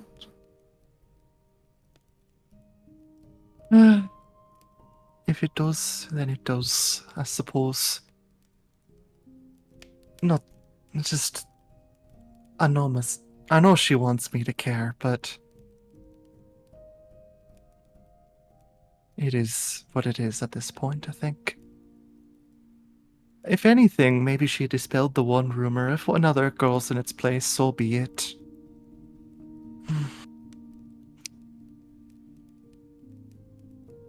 You're squeaky clean yourself, though. I would not think that I am so clean as you think. No, She- is there something I she- should know? She blows a cloud and it takes the shape of a little bird that flies around in a circle as it steadily wafts away. If you're seeking information that you do not have, she glances over. You should know by now that comes with a price. Oh, no, nothing like that. I'm not here to gather information to hold over other people. I suppose I was just kind of walking through the garden and, well, beautiful lady like yourself. Just kind of wanted to get to know you a little bit better, if anything. Not for any sort of romantic reason necessarily.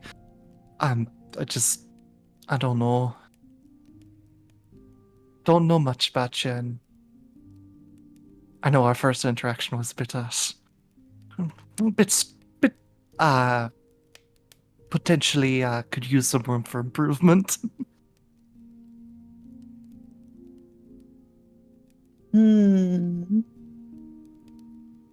It seems you didn't take that advice to heart. You know, I can't say that I did. Or at least I tried to. It just felt very, very wrong to, not be myself. And, you know, people are calling you warm. As if you're this shining beacon of goodness here. And I mean, I'm sure they're going to be thinking less of me in the future, but I'm still having a good time. Making some bonds. So, ain't all that bad. If Topaz looks at Luella, it's like her feathers are poofing up slowly, like over and over.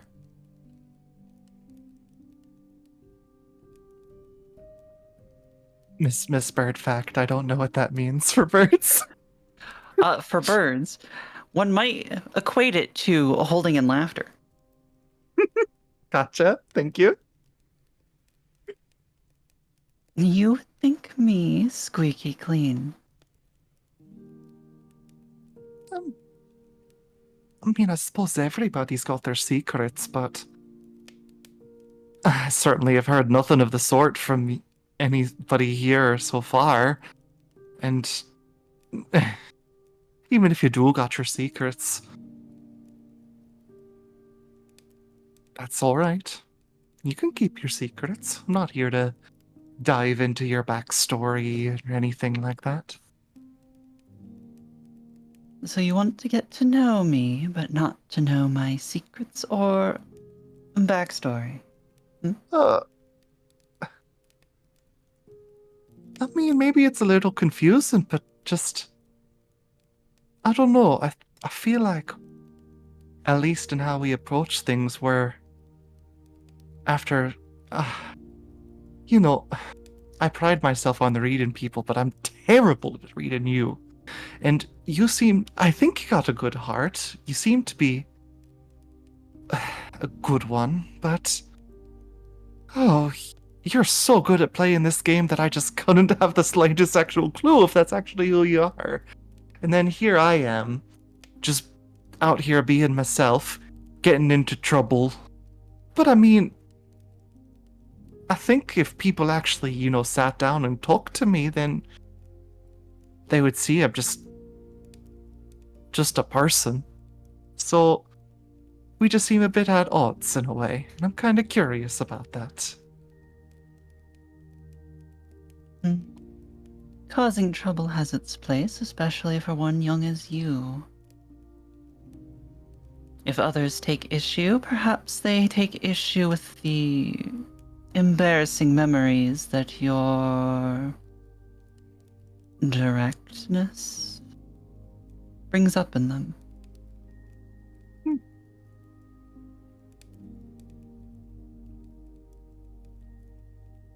Perhaps you too will become like them someday, Miss Stoneheart. Oh, I don't plan to play the game, though. Yet here you are. I know I'm here, but... and they just kind of take a step back of just Well, it's just... I'm not about to hide who I am or what my thoughts are or anything like that behind a mask. People don't deserve that. They deserve to know how others really feel. And those that would do with that things with ill intent towards you, your family. I suppose I've already seen a little bit of that. Just even today. Indeed you have. And if I had played the game a bit better, then perhaps my sister wouldn't be in ruins as well? Is that what you're implying? Perhaps. To be genuine, to be true to yourself, is a powerful thing. You will impress many people. But with that, they will be able to hurt you. And others, if they wish. Oh, you're far smarter at this than I could ever hope to be.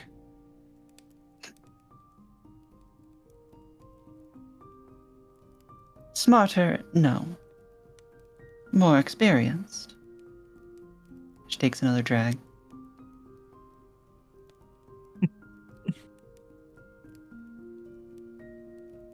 And again, you're cozying up with Essie, all nice. You think people are going to use that against you? See as the threat. Perhaps some already do. Though I don't think that you are in much different a position. No? I mean... I You don't think yourself so. have been seen with certain powerful players. Just And kind of so stumbled into it, but I suppose. And so far as I remember, you also have been seen with a certain resplendent one. One of the first? She's kind of taken aback. Not that she was trying to be very stealthy in writing his letters to the star, but just the fact that that is how closely people pay attention very much makes him be like, ah,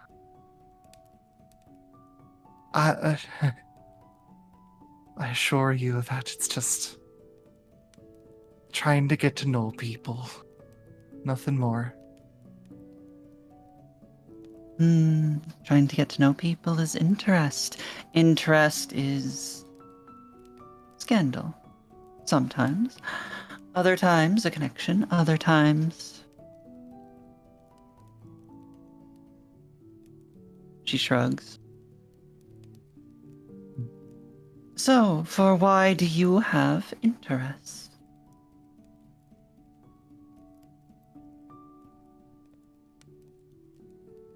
Topaz is kind of unsure of how to respond to this.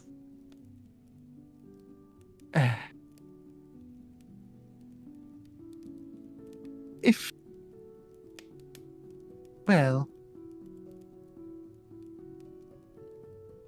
I take it you like secrets, so...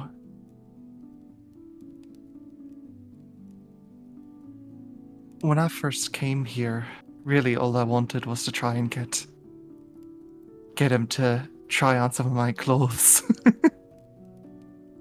And when he told me that that would be like accepting a favor, there's another societal construct that I was not aware of. That that was kind of all I had, if you could believe it. But I got other things that make me me. And he's a kind soul. It's really just as simple as that. Hard to find kind souls in this world, as I'm finding out.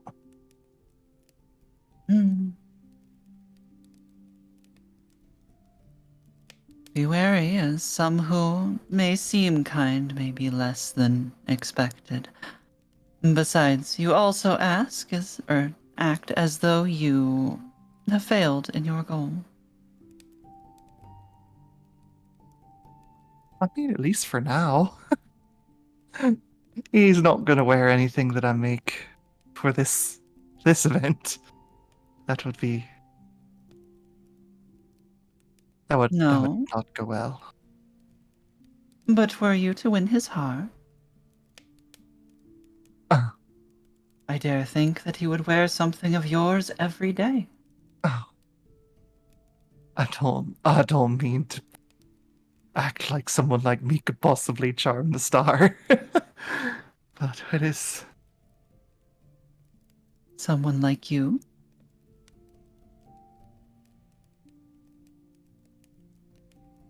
They look kind of off to the side a bit. And hesitate again.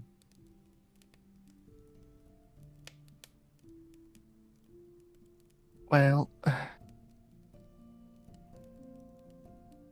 Maybe. I think it'd be nice. I'm not exactly a very long-term kind of person.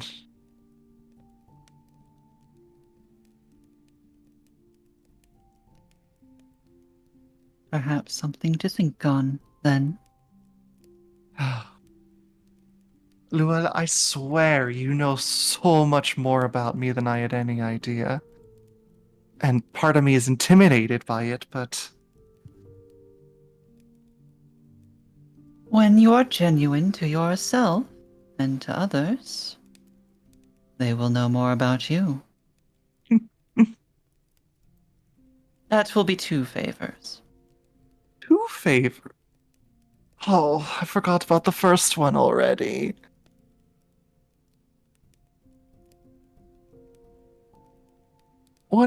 I mean...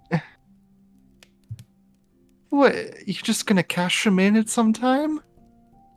I didn't even think I agreed to at least the second one. But, oh... That is the currency of things, and that is what tends to happen with currency. It is cashed in. Don't use it at a bad time. I believe, as the one who is owed favors, that is up to my discretion.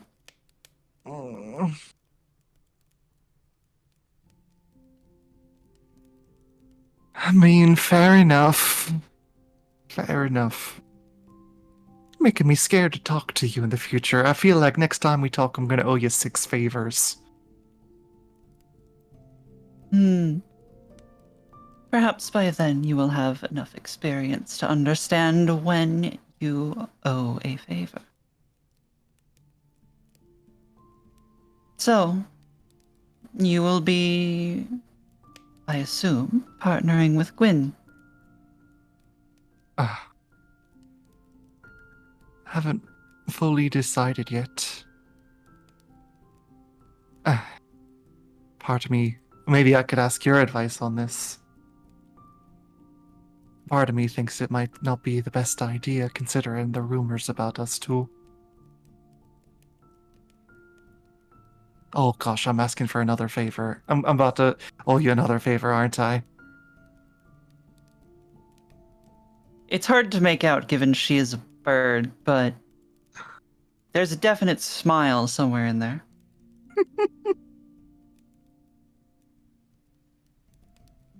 I'm not asking. Okay, maybe I'm not asking for advice or nothing like that. It just seems like, if we continuously, I'm having dinner with him later tonight, and if I'm also doing the trial tomorrow. Oh, Young Stoneheart, uh, if you do not care about rumors as to the validity of your name, why do you care about these rumors?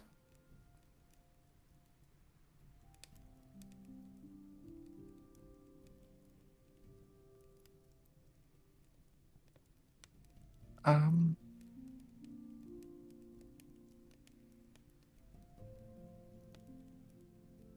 I don't know. Just feels like I don't want to let anybody else down. Though I suppose with the other rumor it ended up hurting Lapis.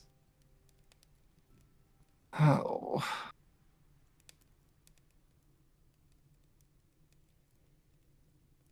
And so what will you do? I am excited to see your choice. I'm not excited to make the choice. Oh. And yet, if you do not, it will be made for you. Oh. You're right. She stands up and taps out her pipe.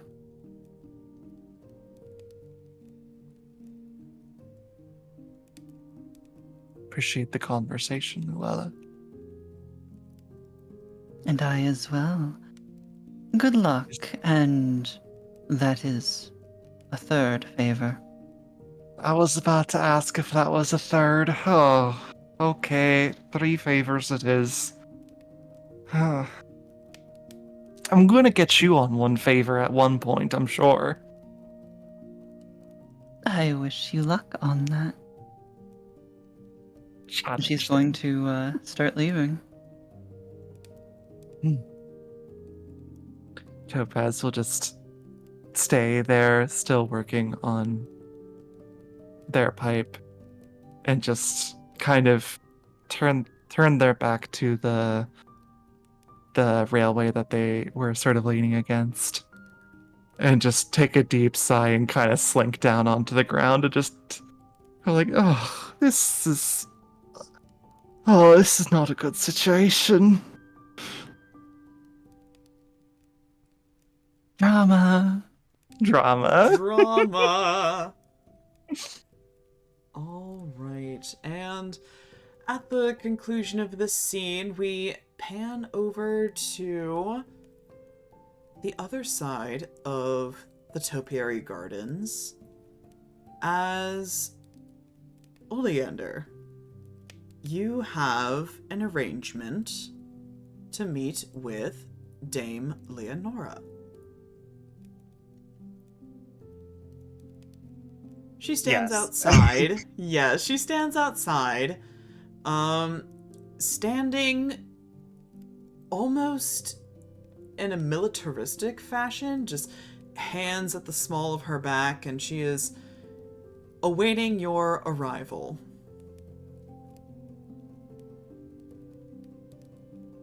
Oleander kind of like very, very gently, like, he is very disarming in the moment. He's wearing like a cloak that is like patterned like his own fur. It's not made out of fur, but it's made to look like his own fur. So he just kind of looks like a very large deer, and it's kind of like between very, very cute and very, very unsettling, depending on how you look at him. And he like approaches Dame Leonore, and it's like, you don't look very relaxed, but I would not be relaxed in this situation myself. How are you this evening? Oleander.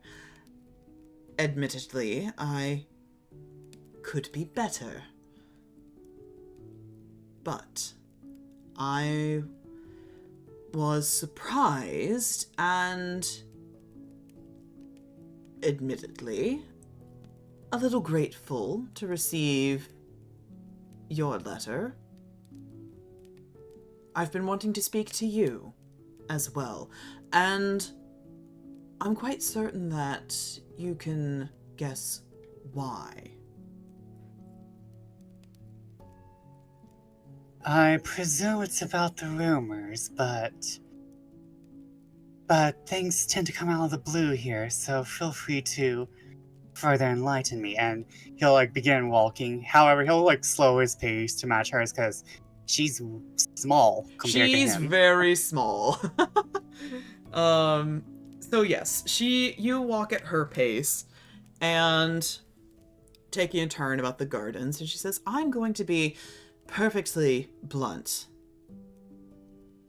I know a lot more than you think about yourself, about your family. You see, I'm required to do extensive research on the trial contestants. I have to be sure that no matter who the star chooses, that they are in good hands. And when it came to you, I have to admit, I was a little reluctant to permit your attendance. However, you are very fortunate that the matter was entirely out of my hands.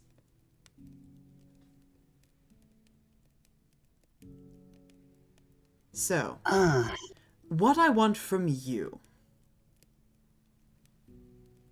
is absolute assurance that these rumors are completely unfounded.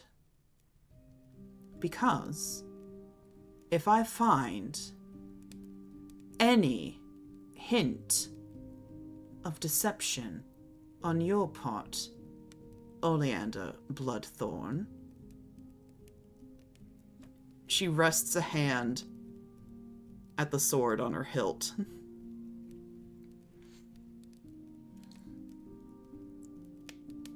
This will be a very short conversation.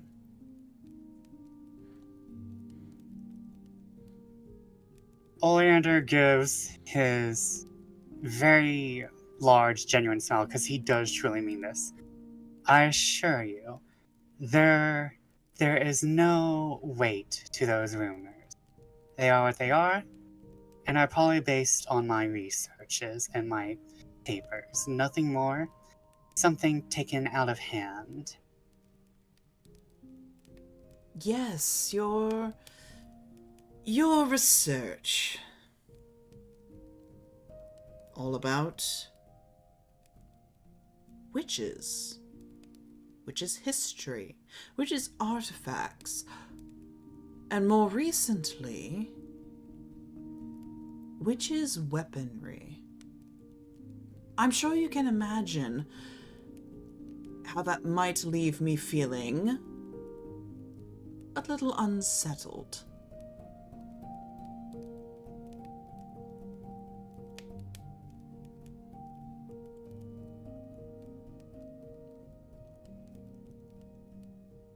I'm sorry, this is affecting me. IRL.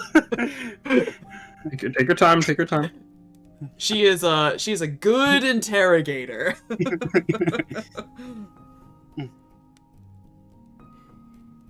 Oh. Well, concerning all of that, and Oleander continues to like smile and like he is doing his best to be disarming, but even he is a little frightened of her, not gonna lie. You were warned by several people to not piss this woman off, so. You know my past. You can be assured that there are likely other ways to immortality than that of a star. Not to give you the wrong idea, but there would be other ways for me to go about that if that was what I wanted, but I have very little interest in claiming the heart of a star unwantingly or against their will. It is very much more in my interest to see what Essie does. I am more of an archaeologist now. You know that. You've read my history. That I would rather sit back and watch as history unfolds without my hands being dirtied of it. I see. You would claim a mere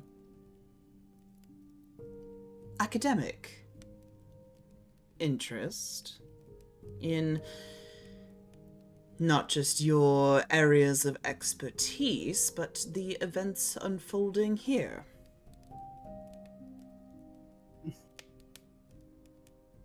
I'm sure we both know that there's more than enough people here who are not here for the heart of the star. That there is other destinies unfolding as this happens, or is there not? I can't speak to others' intentions. All I know is, until the conclusion of the trials, it is my utmost and sacred duty to protect the star.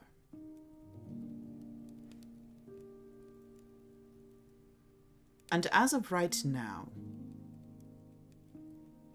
I tolerate your presence because I trust the work of your father. The work that others don't notice. But I notice. The crown notices. So you can call off your watchdog that's been snooping around my office.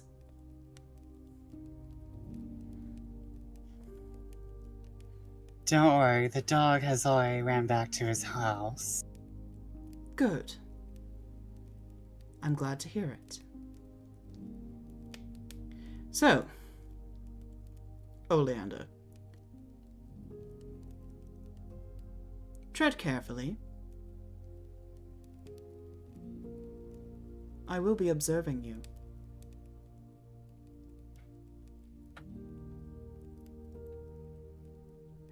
Noted.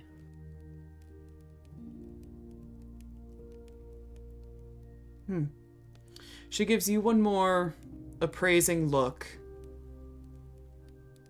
She doesn't bow as she leaves, but she turns on her heels and leaves.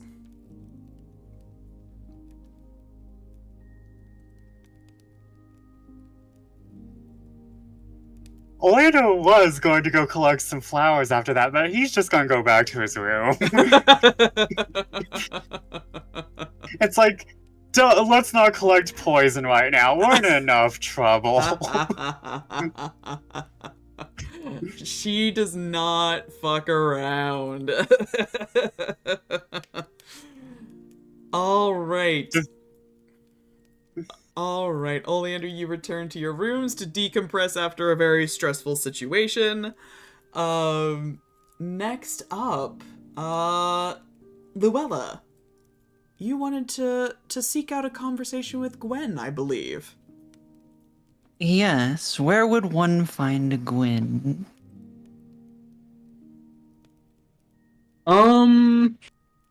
What time of day? So I'm assuming this is happening after your garden conversation, so it's like a little after lunch.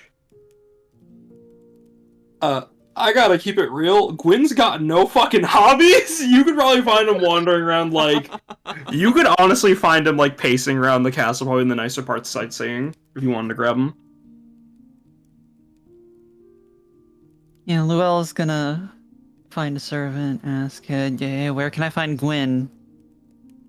And I can just imagine being taken along, like, this winding path to some random corner.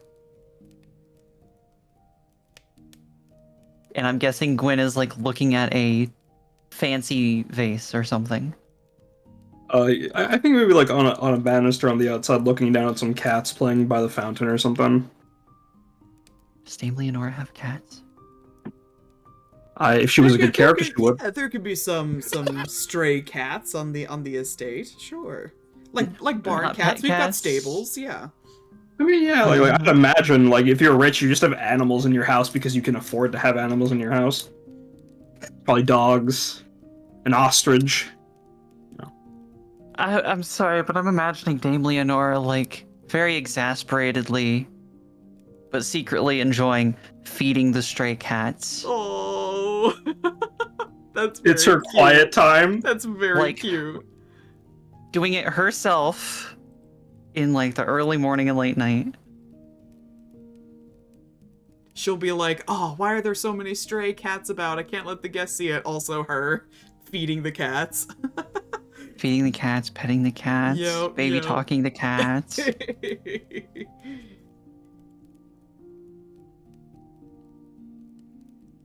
Yep. So, Luella's gonna walk up and... Sir Gwyn. Oh, Luella, apologies. You caught me, drifting off. To what do I owe the pleasure? I was wondering if I could perhaps steal a moment of your time. Feel free. I have had many up until tomorrow's trial. So, she starts preparing her pipe and looks at Gwyn kind of questioning, like, you okay with this? Go for it. She lights it and then, So, I must admit to a minor curiosity. You seem to be gathering... companions. Yes, Luella, and if you are interested, you are more than welcome to join us when we eat, talk. You've piqued my interest quite a bit, even before your victory at our recent trial. For what reason would I pique your interest? Well, I mean, you often kept to yourself back home in the courts, so I only really heard word of mouth, so I was curious to get to know the person. Besides, you seem to have shared an interest in Topaz, as I have. Surely that means you have a discerning eye.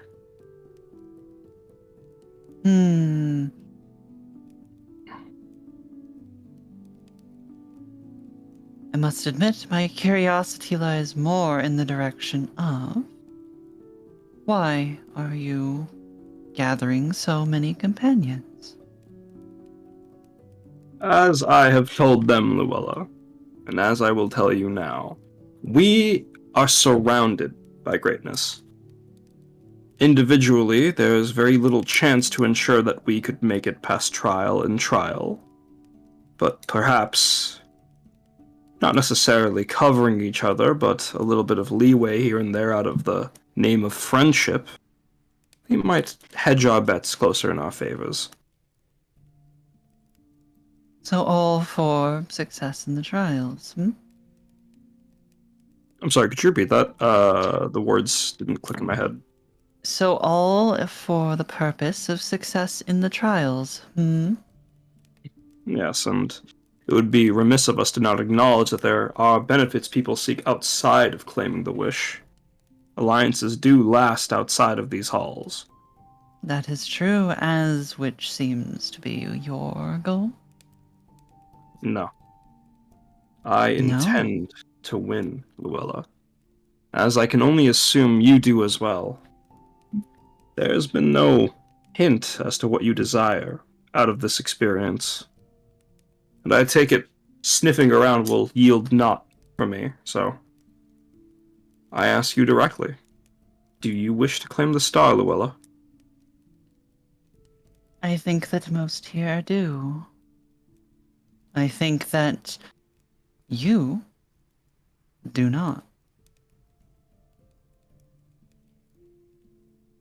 I want to insight check that, if I can. Go for it. What are you trying to learn from this insight? You were very quick to deflect that, do you want the star questions. I want to figure out if Luella is deflecting it because she's not trying to make it obvious she wants it, or if the deflection is more out of interest for Gwyn's motivations. Hmm. Yeah, so here I will roll insight. Hey, An insight. and real quick, DM, we'll be getting a short rest before the trials, right? You could say. You'll be getting a long rest because it's happening tomorrow. So. Oh, perfect! I get to use the rarely used battle master maneuver tactical assessment. All right, so I roll this insight with advantage, and then I roll a superiority die as well. So that's a artificial 24. Ooh. Give me your motive. Give me your backstory. I would say, Can I? However Ares feels comfortable. Yeah, so I would. If you were trying to deflect for deflection's sake, you know, that you just don't want to open up, I would say persuasion. If you were trying to deflect to gauge Gwen's own motivations, give me a deception. May I roll in secret? Yeah. At least as to which one it is. Trying to hide Man. your fucking stat bonuses, huh? Unlucky. I'm more so trying to hide as to what the purpose is. Listen, I'm not so good at the words. If you watch the Curse of Strahd campaign, you can see the way Obsidian dismantles every NPC I put in front of her. But I will gamble on the RP instead. So. Oh, That wait, was one more a thing. 5 that Ares rolled, by the way, for those watching. Wait, 5 Ares, plus wait. bonus. If you want to keep it secret, you could DM me if you'd like, if that's okay with Maris. I will DM if Maris is okay with it. I'm okay with that. Alright. Yeah, bird-to-bird communication.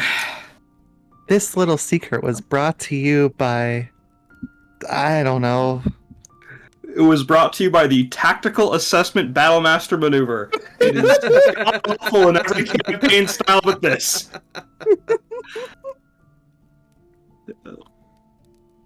But yeah, I imagine there's a long stare down and this like I'm assuming there's like a pleasant breeze, some good sunlight, stuff like that. It's a beautiful winter's day. There's a Ah. light dusting of snow on the ground, blue skies, brisk air. On the one hand, oh wait, sorry, I just got the message from Ares. Ares, go ahead. Does that give you the information you wanted? Oh yeah, I will say it's satisfactory. I know what you're trying to do, so I'm not gonna pressure you. But also, like, damn, it's still a mystery. I gotta crack this one. You claimed that Gwyn was not intending to win, right? That's why you're Yes. making alliances. Mm. Luella, whatever you're trying to peer through with me, I assure you there is naught but my desire to win. I seek the star, nothing more, nothing less. He's like saying this like a super straight voice at this point. Like this is my goal, my ambition, my dream. At the I'm moment. gonna insight check you. Yeah, go for it. I'm not even. Yeah, roll it right now. Come on. Too bad you I'll already used your do it. monologue token. Yeah. That's fine. I wouldn't be able to use that in character anyway. Yeah, I'm not gonna bother rolling anything. I'm not trying. Gwyn is not trying to hide anything. This is actually. Huh. I could do something with this. I'm trying to figure out what I would. I'm gonna roll a d20. Okay. For those in the chat, I rolled a 16 insight. All right. Now I get to DM Ares something. T. I don't know what that D20's for. It was just for like a feel for me about what I wanted to say. Mm-mm. It is not a ability score or anything. I just wanted to roll a die and see what it told me. All right. Hey DM, we're passing notes that you don't get to see.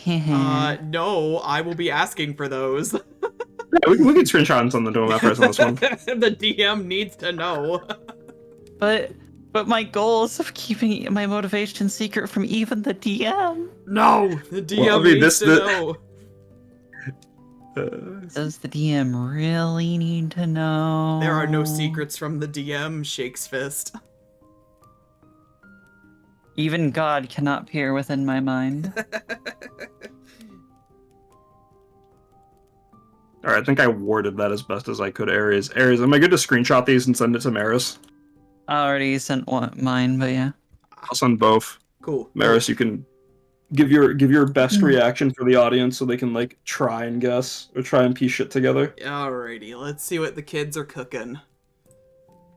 Passing notes at the dinner table. The audience and the All right, players, Luella, you got it. bastards. Oh, okay, all right, Sif. I see you. Yeah, you see me, right? Yeah, I saw an opportunity. I went with it. I see you. All right, Luella, please continue. The bird stare down continues. That stupid fucking eagle face meme when you said that. All right, yeah, please continue. Not that Ares. meme, please. Mhm.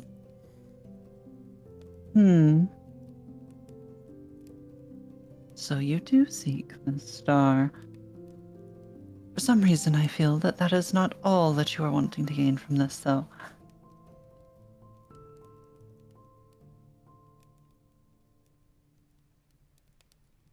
How high are your ambitions, Sir Gwyn? They soar past the skies themselves. And what would you do to achieve those ambitions?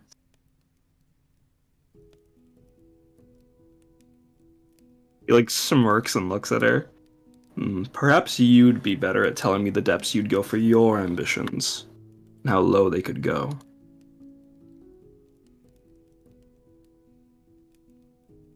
Takes a long puff. And what would you do if you knew that? I would say it'd be best for both of us to avoid unnecessary confrontation and make the most out of each other's talents for the future of these trials. Talents spelled with an O instead of an E.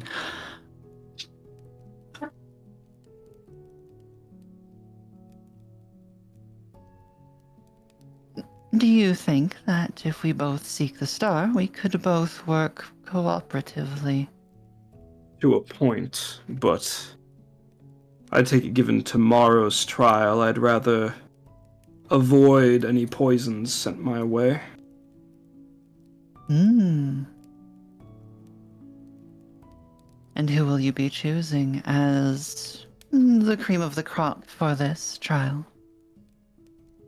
Unfortunately, it seems the only one people are considering as the cream of the crop besides myself are Wilde and his right-hand man, and neither are eager to join me, so I'm leaving myself open until the day of the event. For now, at least. Hmm. Speaking of Wilde, would you happen to know much about him? DM, would I know anything about Wilde other than his name? Give me a history check. And I will say you History. can do this one with advantage, considering your high position in the capital. 18. Okay. So you would know that Captain Wilde has been captain of his ship, the Grey, for quite some time now. He and his crew, their main trade is the illegal harvesting of lightning. So these sky pirates are also known as lightning chasers. They cruise through dangerous storms in dangerous conditions and harvest lightning from the clouds during storms. This lightning is used for a variety of magic, weaponry, so on and so forth. But he pretty much exclusively sells to the black market just because he is gathering these materials by illegal means. And you would know, however, that Wilde's business, even though people make him out to be a criminal, a villain, there are plenty of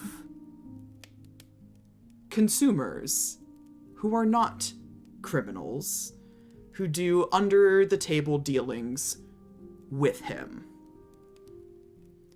So, nobles might be dealing with merchants, might be dealing with him. He has his thumbs in a lot of pies, and he gets away with it. Alrighty. And what was Gwyn's question again? Sorry. I just really asked if you knew anything about him you'd like to share. Nothing that you likely don't know. DM, would I know all that shit? Is that more common knowledge? I would say, given your position as well, considering your interest in keeping the peace, I think that Wilde has been on your radar because there's little else going on at the moment. So there's complaints about Wilde and people wanting to capture him for the bounty, but there's also an obnoxious amount of people that you work with who are willing to overlook it. So you can probably assume that the similar information that I just gave Luella, you can probably assume that Wilde is on other important people's payroll as well. Gotcha. Consider this a freebie from me to you, Luella. I am beginning to be a bit more aware of Wilde's influence on the others here. Not even just the trial coming up, I fear that maybe some nobles are more okay with him being around than expected. And given the potentially underhanded nature of him obtaining his invitation, I felt as though you may want to stay safe and keep an eye out. I appreciate the gesture. And if I may be so kind as to return the favor to you, I think there are perhaps others that you may want to be wary of that may be desperate to succeed. By all means. I would appreciate it. I think you can guess who might be desperate to prove themselves. You've had a run-in with them before, if I remember correctly. Out of character, I want to say the Princelings or Topaz. I feel like Gwyn would pick up what you're putting down, but like Sif the player would. Okay, the Princelings, yeah. I can only imagine you talking about the Princelings who, given their behavior, are rather envious of your spotlight, as well as several others. Something of that manner?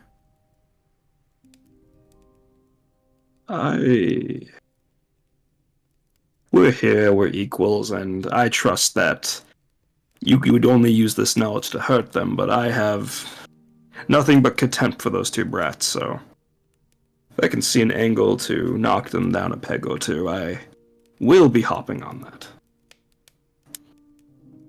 Excellent. And I will say as well, be wary. I wouldn't say so much of those two. That would be rather improper. But there may be some about.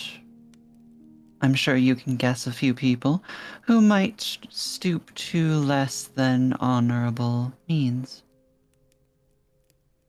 And you, as aforementioned, are the cream of the crop. Thus, if someone were to want you to not be so prevalent in such an event as this, then I hope should anyone try to stifle my abilities, one of the many friendships I have forged will at least help me alleviate the matter. one would hope. Always the mystery, Luella. Regardless, I believe I will return to my quarters to prepare for our next meal. Was there anything else you wish to discuss? I do not believe so. A wonderful evening to you, Sir Gwyn. And to you, Lady Luella. And he will give a slight bow and then walk off. And, yeah, damn, fuck those kids. All right, so we now move on to dinner. I was initially going to hand wave dinner so we can get to the meat and potatoes of our later interactions. However, I know that we now have a dinner, dare I say, date arrangement. So Topaz and Gwyn, you two are going to dinner together. Yeah. Are we eating, like, in public in front of the others together, or would, I leave that entirely to you, how you want to go about it. Topaz, you initiated the invitation. You gonna take Gwyn somewhere nice, or? Oh, God. I was literally just thinking, I was like, Topaz would let Gwyn decide. I was like, nope, Topaz did send the invitation, so yeah. She would probably be the one to decide. I imagine dinner obviously the dining hall is busy, but Topaz would really rather not be there right now. Mhm. Given the altercation earlier in the day. So I think just potentially just like still relatively near the dining hall, but out in like a little outdoor patio overlooking the sunset. Or I guess it's winter, so more of a nighttime patio with some nice lantern light. Yeah, seeing the snow fall ever so Mhm. briskly. Hmm. Topaz, I didn't think it would be possible to procure private dining arrangements under Leonora's watch, but I appreciate the effort. Don't think there'd be much opportunity to have a proper, entirely private conversation aside from going to either one of our room. And Yes. given the rumors, I don't think that's a very good idea. Oh, so you're not concerned about the two of us missing from the dining hall festering with the rumor? Uh, He's having I've, fun giggling. I've got two rumors about me right now, and I'm kind of. The one has done its damage. The other is the one to be worried about now, I think. And your sister, will she be alright without you for a bit? No, she'll be fine. She'll bounce back. I did take a step out and have a quick smoke with Lady Luella just a few hours ago, so. Oh, you partake. Indeed. Very well then. That was to get started on our dinner. So, was there anything in particular you wish to discuss, or were you just desiring my company for the evening? I mean, I was desiring your company, but even though you so coldly rebuked my desire to see another side of you, I'm still going to try to wean it out if I can. Very well, but know that curiosity and prodding goes both ways, Topaz. Oh, I will take a jab at you. you know I'm an open book and would tell you just about anything about me unless it was a family secret. But, so, I think I've got a bit more of the advantageous side of the deal here. So would you like to take the first strike, or shall I?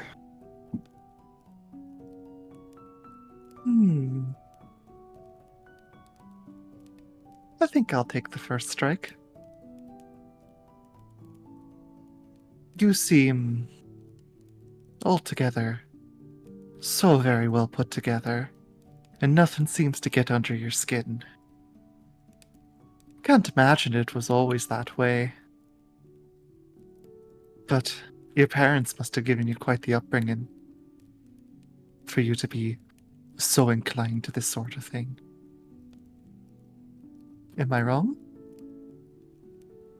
If I answer truthfully to satiate this childish curiosity of yours, do you promise to answer myself truthfully? Answer truthfully to me? Fair exchange. I'm willing.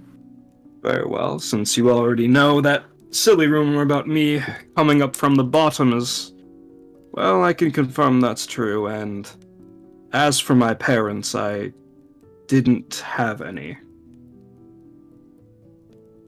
No.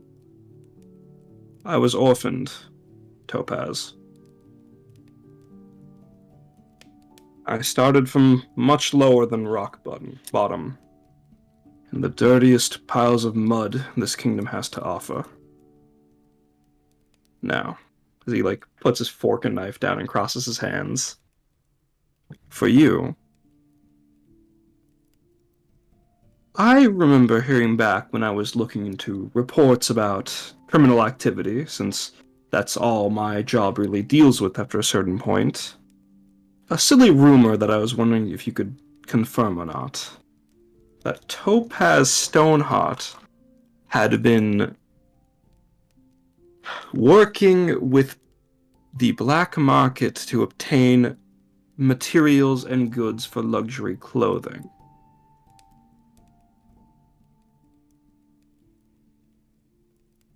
It's from a noble I was interrogating who had claimed to see you also doing such trades.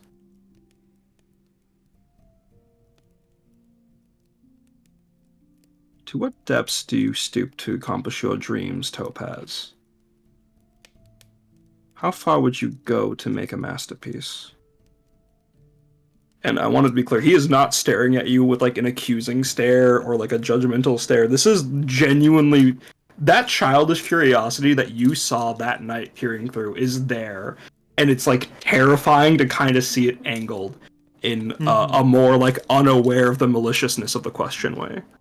Yeah, I think Topaz is putting on like a kind of like playful face throughout this question, but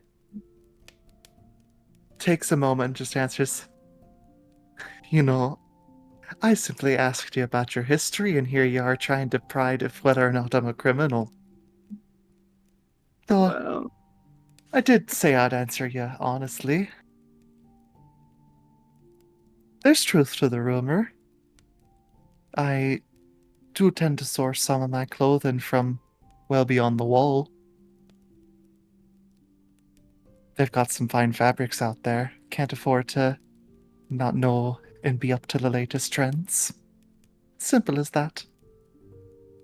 well, I can't exactly pretend that the boutique I obtain my robes from is exactly clean either, so don't you worry, I'm not gonna start tossing that out. But I do believe it's your turn now, Topaz. Let's see.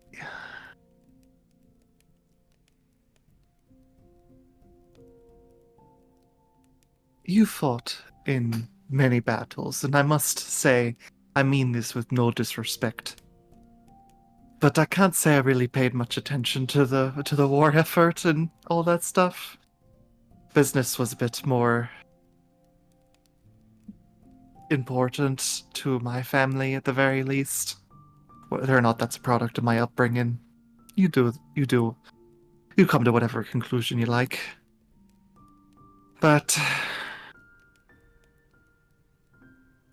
I wager that you were a ruthless fighter on the battlefield that slayed many a person without a second thought. How is it that you come to find yourself here amongst the gentile folk? It's that he like stifles like a heavier laugh and chuckles instead and goes, "You very clearly did not pay attention to any of the efforts made to keep the peace in the kingdom of Wishbourne." No, I didn't. If I'm being honest, Yes. I spent my time well over 500 feet into the ground mining for crystals. I'm very well aware of your burrowing abilities, but Topaz, I was ruthless. I didn't just slay monsters, I led my men to slay threats to the kingdom, to leave my impact, to rise in this kingdom's ranks, out of those piles of mud I told you about. And it wasn't just military conquest. Do you think any of these nobles got to where they were because of their blue blood? If that was all it took, a person like me would never be able to climb up here. Every hand you shake here, every coin exchanged, is covered in blood. It may not be as direct or as honest as mine, but even the coin your family has is tinged with its red hue.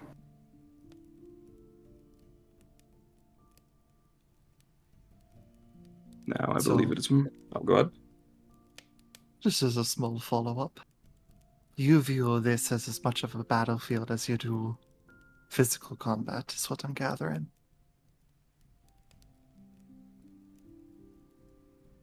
Life is a battlefield, Topaz. The blades may change, the scars may appear different, but it is all the same, a war.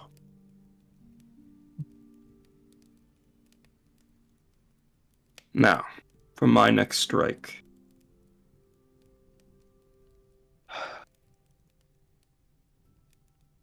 I was given more specifics about the kind of people you made these illegal exchanges with. And given their presence at these trials, he looks side to side for cutting up a bit more of a steak. Is it safe to suffice that a certain sky pirate holds connections to you? Trade or otherwise?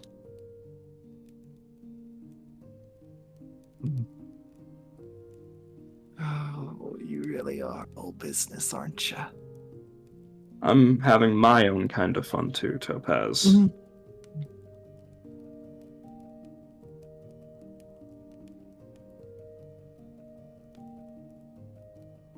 I promised honesty, and I do pride myself on it. That would be correct.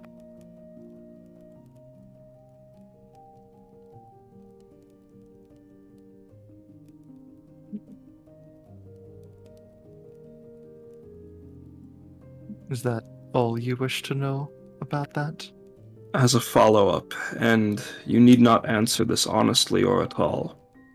In this next trial, you know it is likely that you'll have to face him, if he does not pick you himself, or you him. What do you intend to do should blades come between you? I assure you our relationship's nothing that close. And we're not fighting to kill or nothing, so if anything, I think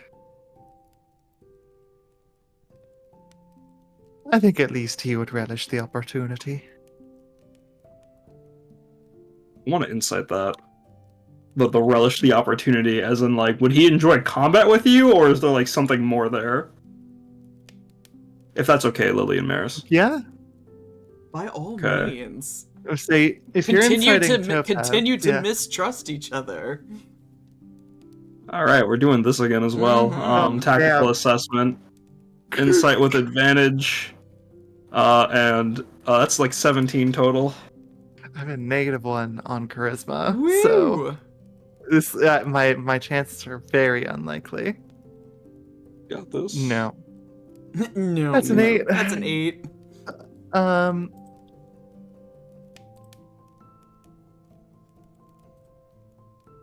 I'm trying to think of how best to explain it.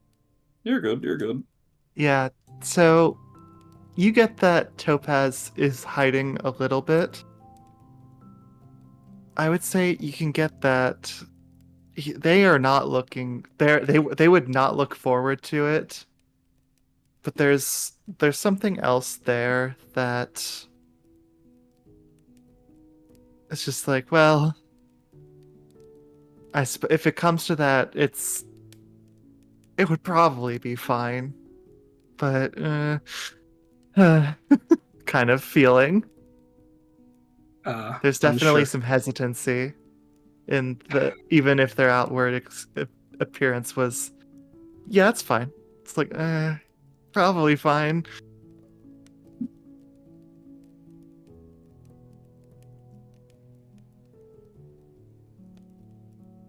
Sorry, my mom came in real quick. You're good.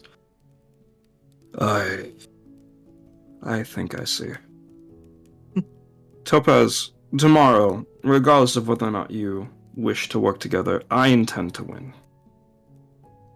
I may lose, I may make a fool of myself, but I will fight through that same mud and dirt to accomplish my goals. Now, I believe you can take a jab at me. I really only have one more question to ask.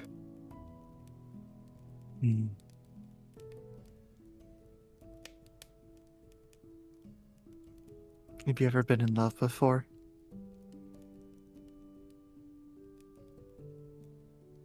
like holds his like fork as he's just about to pick it up to go peck at his steak again, and he like just holds it there and stares at it.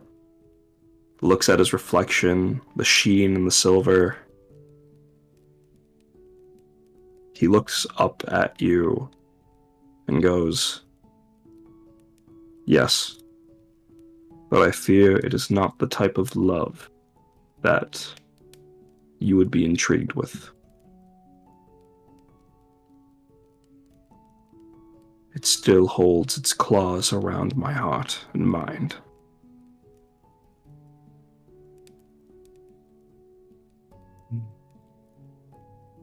I've only ever had two.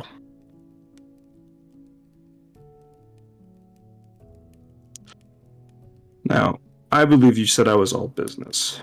And I do know when it comes to these sort of things, people are used to more entertainment, so... do you have a favorite song?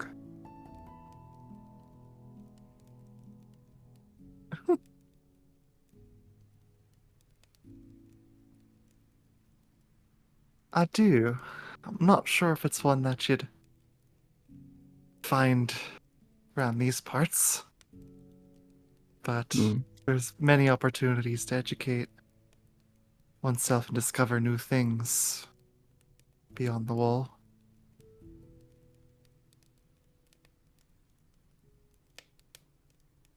Try me. Perhaps I've heard of it through my, interrogations or investigations with crime beyond the wall.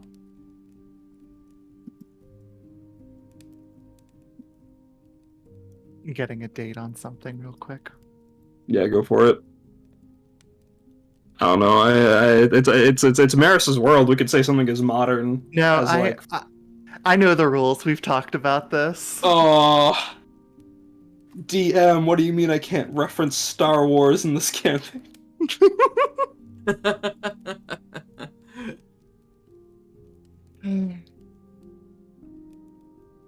I don't know if you're familiar with Chopin, but specifically Nocturne Opus 9. Those brats, despite their... he's like referring to the princelings here as it like catches on.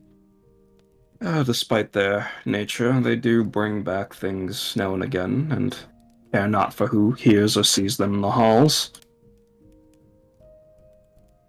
He takes the wings on his head, like the wings unfold out and then cover his face. So like they kind of like vent forward a little bit to like sort of be cone shaped around it. And Maris, I'm going to like partially shift. Or the equivalent of it. As you hear Nocturne Opus 9 sort of as hummed along as a bird's chirping can be. Very soft, very faint. Not trained in the slightest, but still relaxing and alluring to hear to listen to.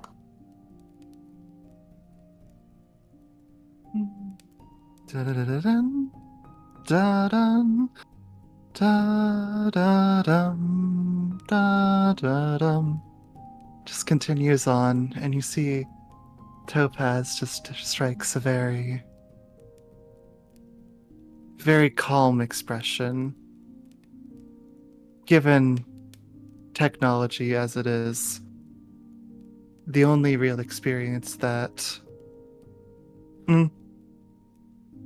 Hey, if anybody wants to monologue token me, I'm gonna give more details, but you can see that The wild discussion, though. I need this to the wild No, Lily, you've earned it. Here, I'm slotting it in you. Go fucking talk. Go speak. I'll suffer for it later. Okay. Then, so you're using it on me? Yeah, go for it. Come on, girl. Pop right. off. This is something that Topaz heard a long while ago. Specifically, something that Captain Wilde had played for her. Whenever he came over to visit the Stonehearts, he always brought gifts, whether that be dresses art, music. And so it takes Topaz back to that feeling of just this wonder on the majesty of the broader world, even beyond the Feywild, and just partially why they do what they do. It's just this desire to be a part of the world, not just Wishborn. And so they just stand there, or sit there for a moment, and just listen to this, and just... You can see all of their worries for the day, all their desire to keep up a bit of a facade of confidence with Gwyn just melts, and they look at peace.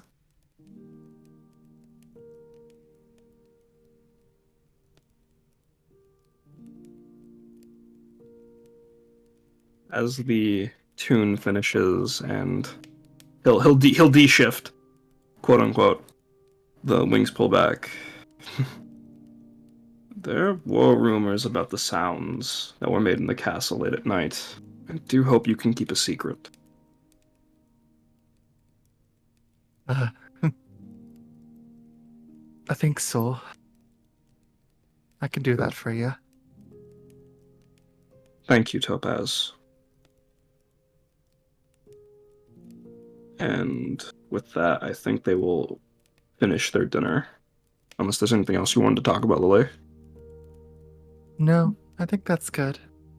Mm. Lovely. Lovely. So, I will ask before we move on to the next scene, if there's anything that Oleander and Luella would like to do during dinner time. Just eating a rat hole in the corner. Deeply unsettling. Some rat-related people somewhere off on the other side of the room looking on in horror. The rat servant watching Luella eat the 15th one.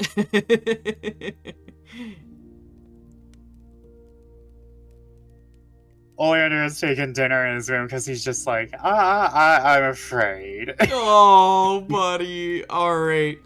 Now, just for my clarification, regarding this next scene, I know that Gwyn has invited Oleander. He has sort of by proxy invited Damus. And I believe earlier this session, Luella was invited as well. So, from my understanding, everyone but Topaz was invited to join Gwyn for drinks with the notorious Captain Wilde.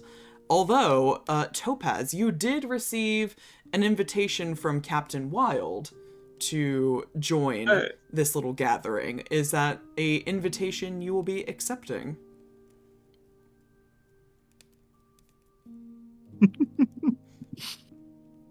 Also, It is wait, I'm sorry. Go ahead. Sorry. I thought that like at that dinner thing, like Gwyn kind of just extended it out with his like interest to like have drinks at Wild. But if that didn't hit Topaz, that is insanely more saucier, actually. That's all. Topaz will decline the invitation. Okay. So, Worried. I'm not. This is not the response to Captain Wilde, like from the letter that he sent, but just I fear I will not be able to be honest in this discussion. I must excuse myself. All right. So Topaz will be sitting out. The rest of you will meet with Captain Wilde after dinner.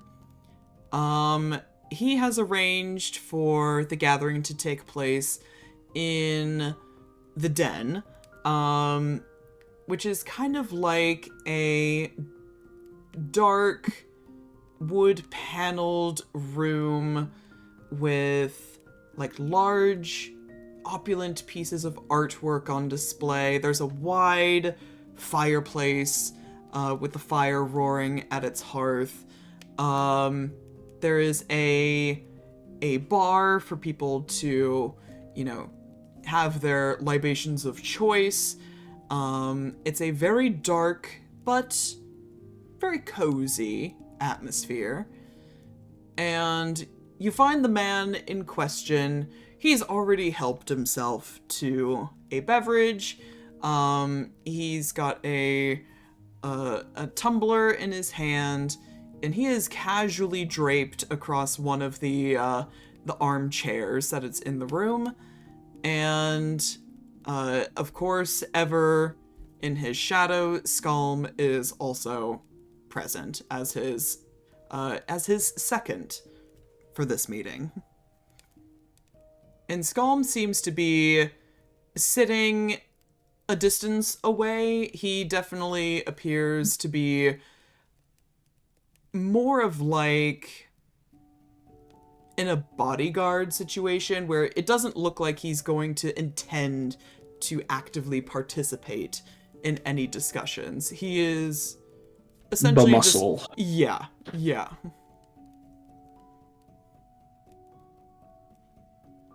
I imagine at this point we'd all be. Would Luella and Oleander want to walk together with Gwyn, or like walk together in, or would you guys want to come in later? Oleander will walk with Gwyn. Yeah, that's right. I need my poison tester. I think Luella would be waiting at the door by the time they got there. The entrance. Luella, Oleander, thank you for accompanying me to see Captain Wilde. I'm quite interested in whatever he has to say. I'm interested in what they both have to say. I would enjoy the company of at least additional neutral parties to ensure that nothing would go awry. Now come, as he grabs the door and opens it into the den to see what Maris has described. Captain Gwyn, I am afraid, or perhaps to your benefit, that there will only be 3 of us this evening to join you for drinks. Nonsense. A happy party it shall be. It is my utmost pleasure to make the both of your acquaintances. I am Captain Ignatius Wilde, and this here is my first mate, Skalm. Go on, say hello. And Skalm just sort of looks up, eyes each one of you, and just gives a little upward nod of his head in acknowledgement.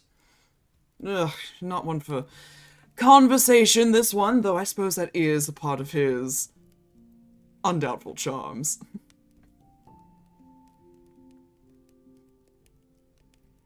Oleander will smile, go up and offer his hand. Oleander, and he'll offer his hand for a good shaking. Ah, Oleander, yes, finally a face to the name. You've been creating quite a stir in the few days that you've been here at Hollowlight, haven't you? Unfortunately. I wish I could start the other way, but the tides are against me, Captain. Nonsense. Infamy is just as good as famous.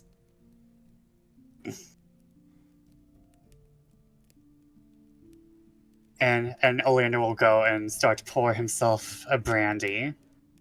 And you, then low next to the fireplace. And you, my dear. He extends a hand to Luella. She shakes it very lightly. Luella Stalwix. Nice to meet you, Captain Wilde. Stalwix. Forgive me, I recognize the name, but can't quite place it.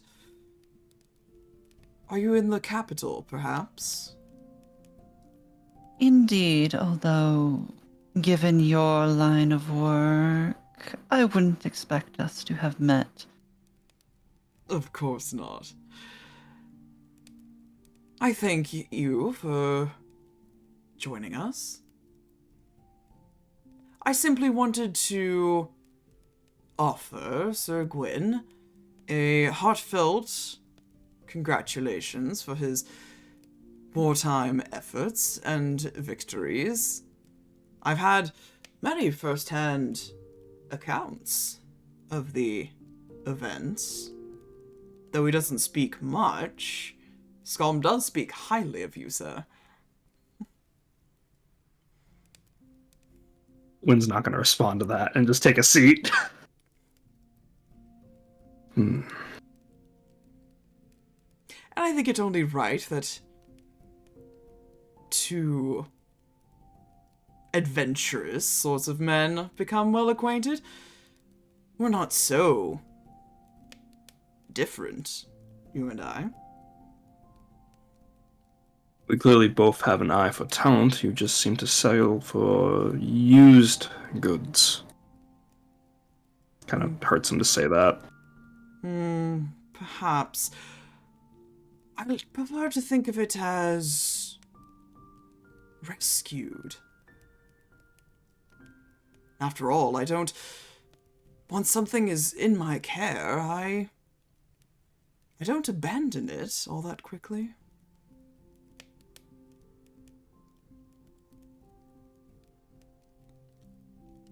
You should see what comes of a thing's desire to be free.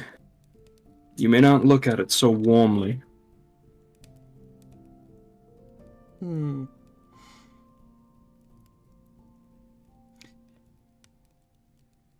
Why did you agree to come, Sir Gwyn? Surely not just to spar words with me, though fun as it is. Well, I did want to put on a show for Luella and Oleander, who wouldn't want to see a man wrestle an alligator.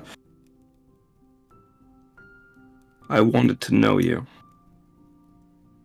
Beyond the rumors, beyond the reputation, beyond the trips, beyond the wall, I wanted to know the man, Captain Wilde. Interesting.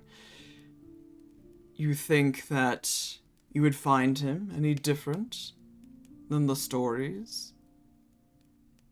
Well, I fear he would peddle more than lightning that he's stolen. Perhaps a gem or two.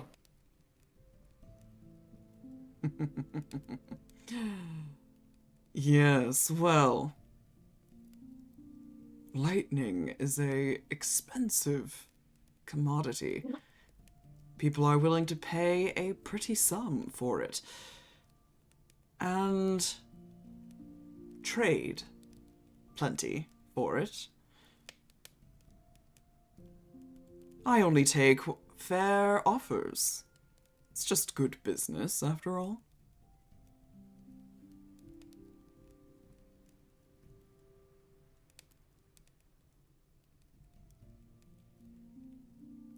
Wilde.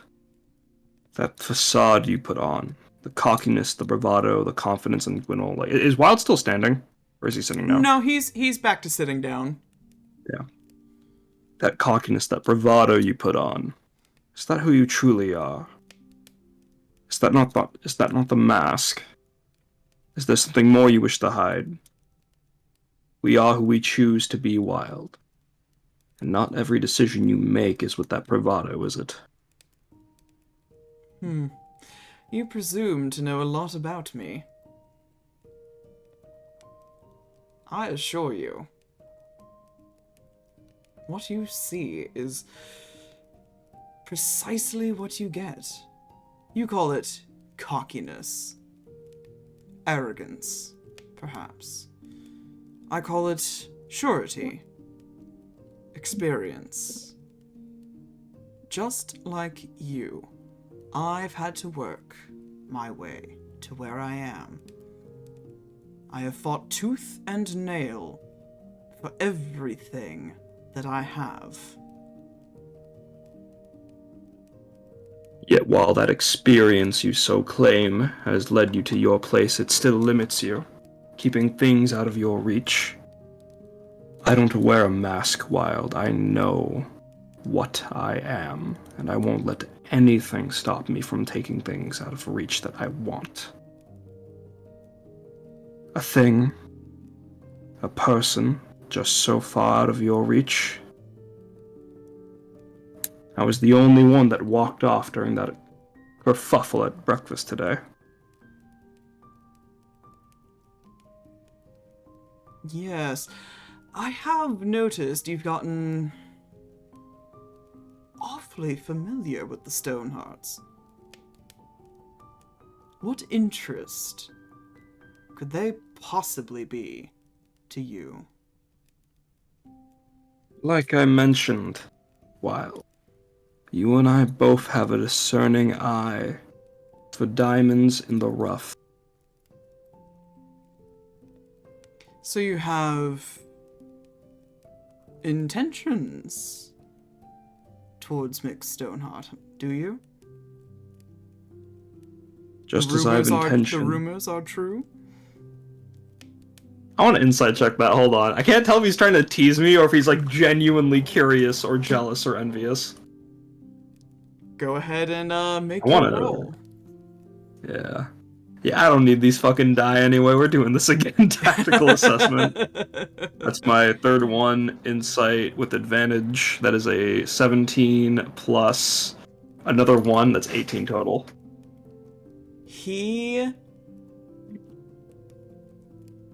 Even though you have clocked that this man wears a mask, and for whatever his reasons may be, he really wants to know.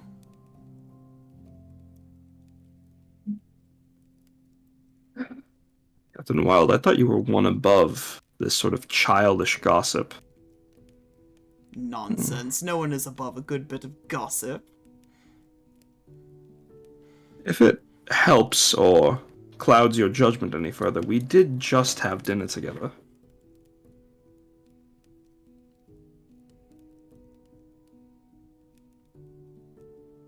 And? Well, you seem the type to bite at that if you'd be interested in such a thing.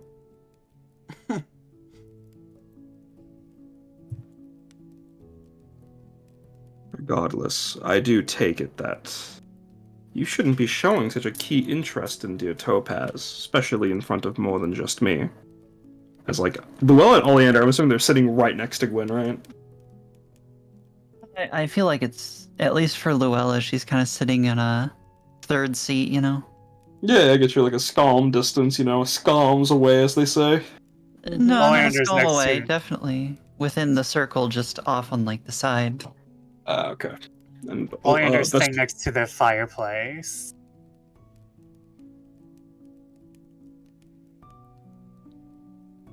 Well, you seem to assume that your budding friendship with Mick Stoneheart is of somehow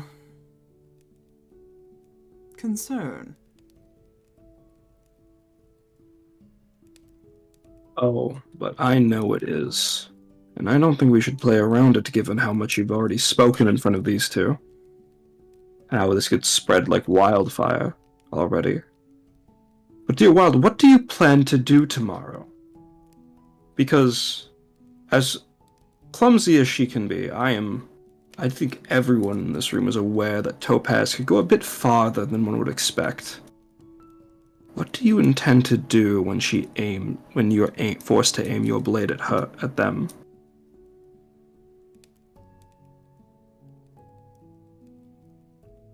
He sits back in his chair, crosses his legs.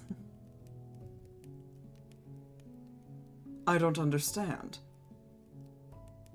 You see, I intend to win. I fail to see how Stoneheart's presence would get in the way of that. There it is. That assuredness, that belief that no matter what stands in your way, no matter what question lays in front of you, you could chase your ambitions so freely.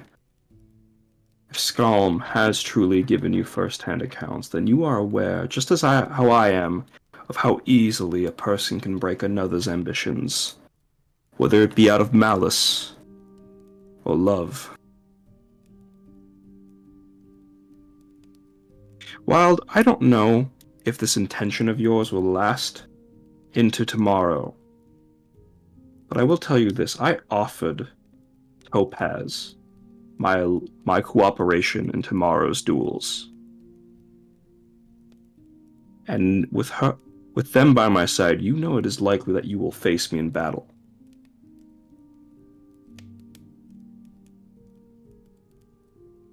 Believe me, Sir Gwyn,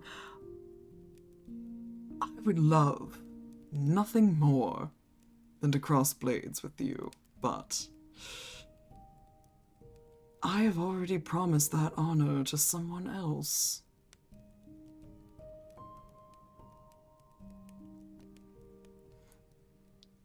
Do you fear you won't be able to? Oh, go ahead. I was about to say, you can feel at this point, he's been sort of avoiding you, eye contact with you, but at that, Skalm is looking directly at you.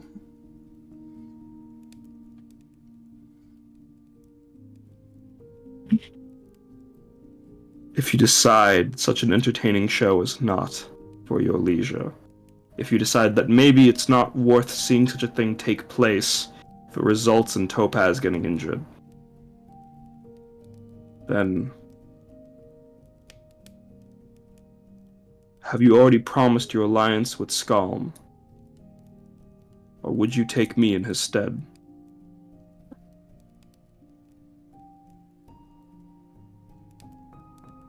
Are you proposing an alliance? Truly. You came here to win. I came here to win. And if we're working together, we can decide how deep our blades can go into fear for our enemies. You realize... Sorry, finish. Or how gently we can put down our opponents as well. You realize, of course, should I accept, you would have to face the person you seem so desperately wanting to protect. Wilde, you seemed incredibly eager to fight, to be okay. You seemed incredibly okay with crossing blades with Topaz. It would do no such justice for me to not match that mettle. But regardless, it is a long night. I don't expect an answer right away. We have until the trial itself for it. I came to win. Go ahead. An interesting proposition indeed. I appreciate your graciousness in giving me time to consider it.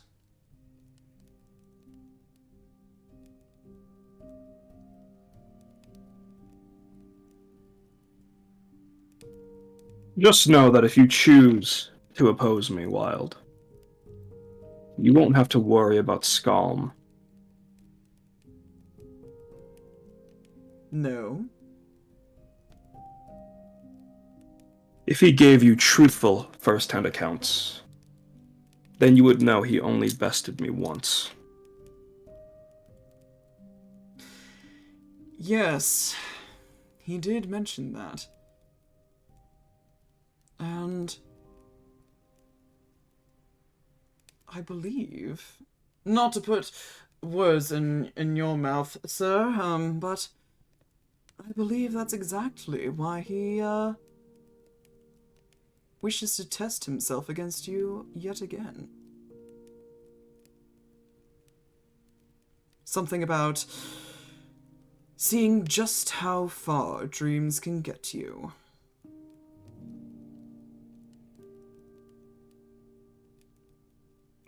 Cruel, cruel man he is.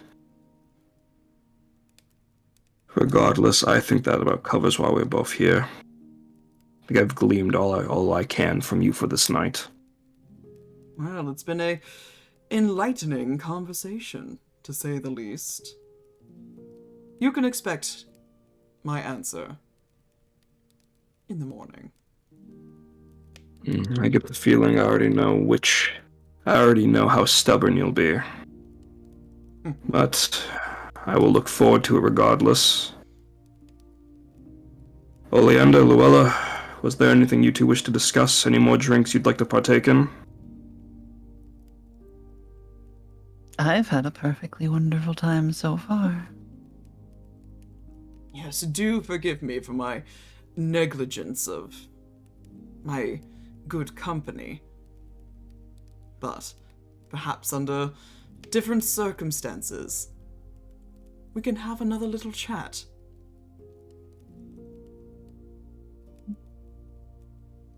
Perhaps we could. I'd be happy to accept that invitation. Excellent. Glad to see that we are among friends. I look forward to seeing what each of you are capable of tomorrow.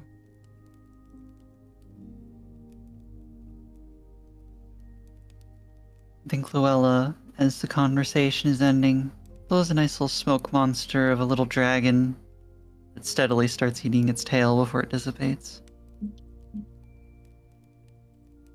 Gwyn will leave with the two of them.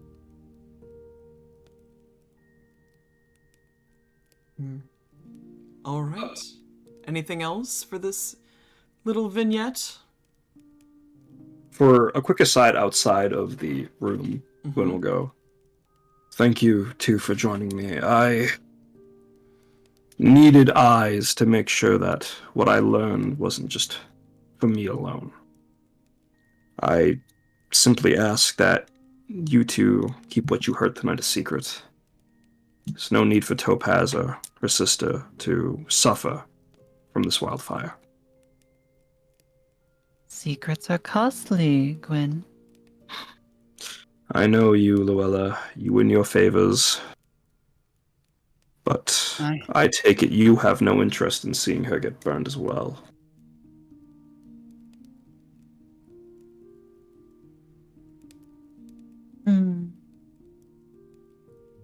You can She's going scheme to all wave as she leaves.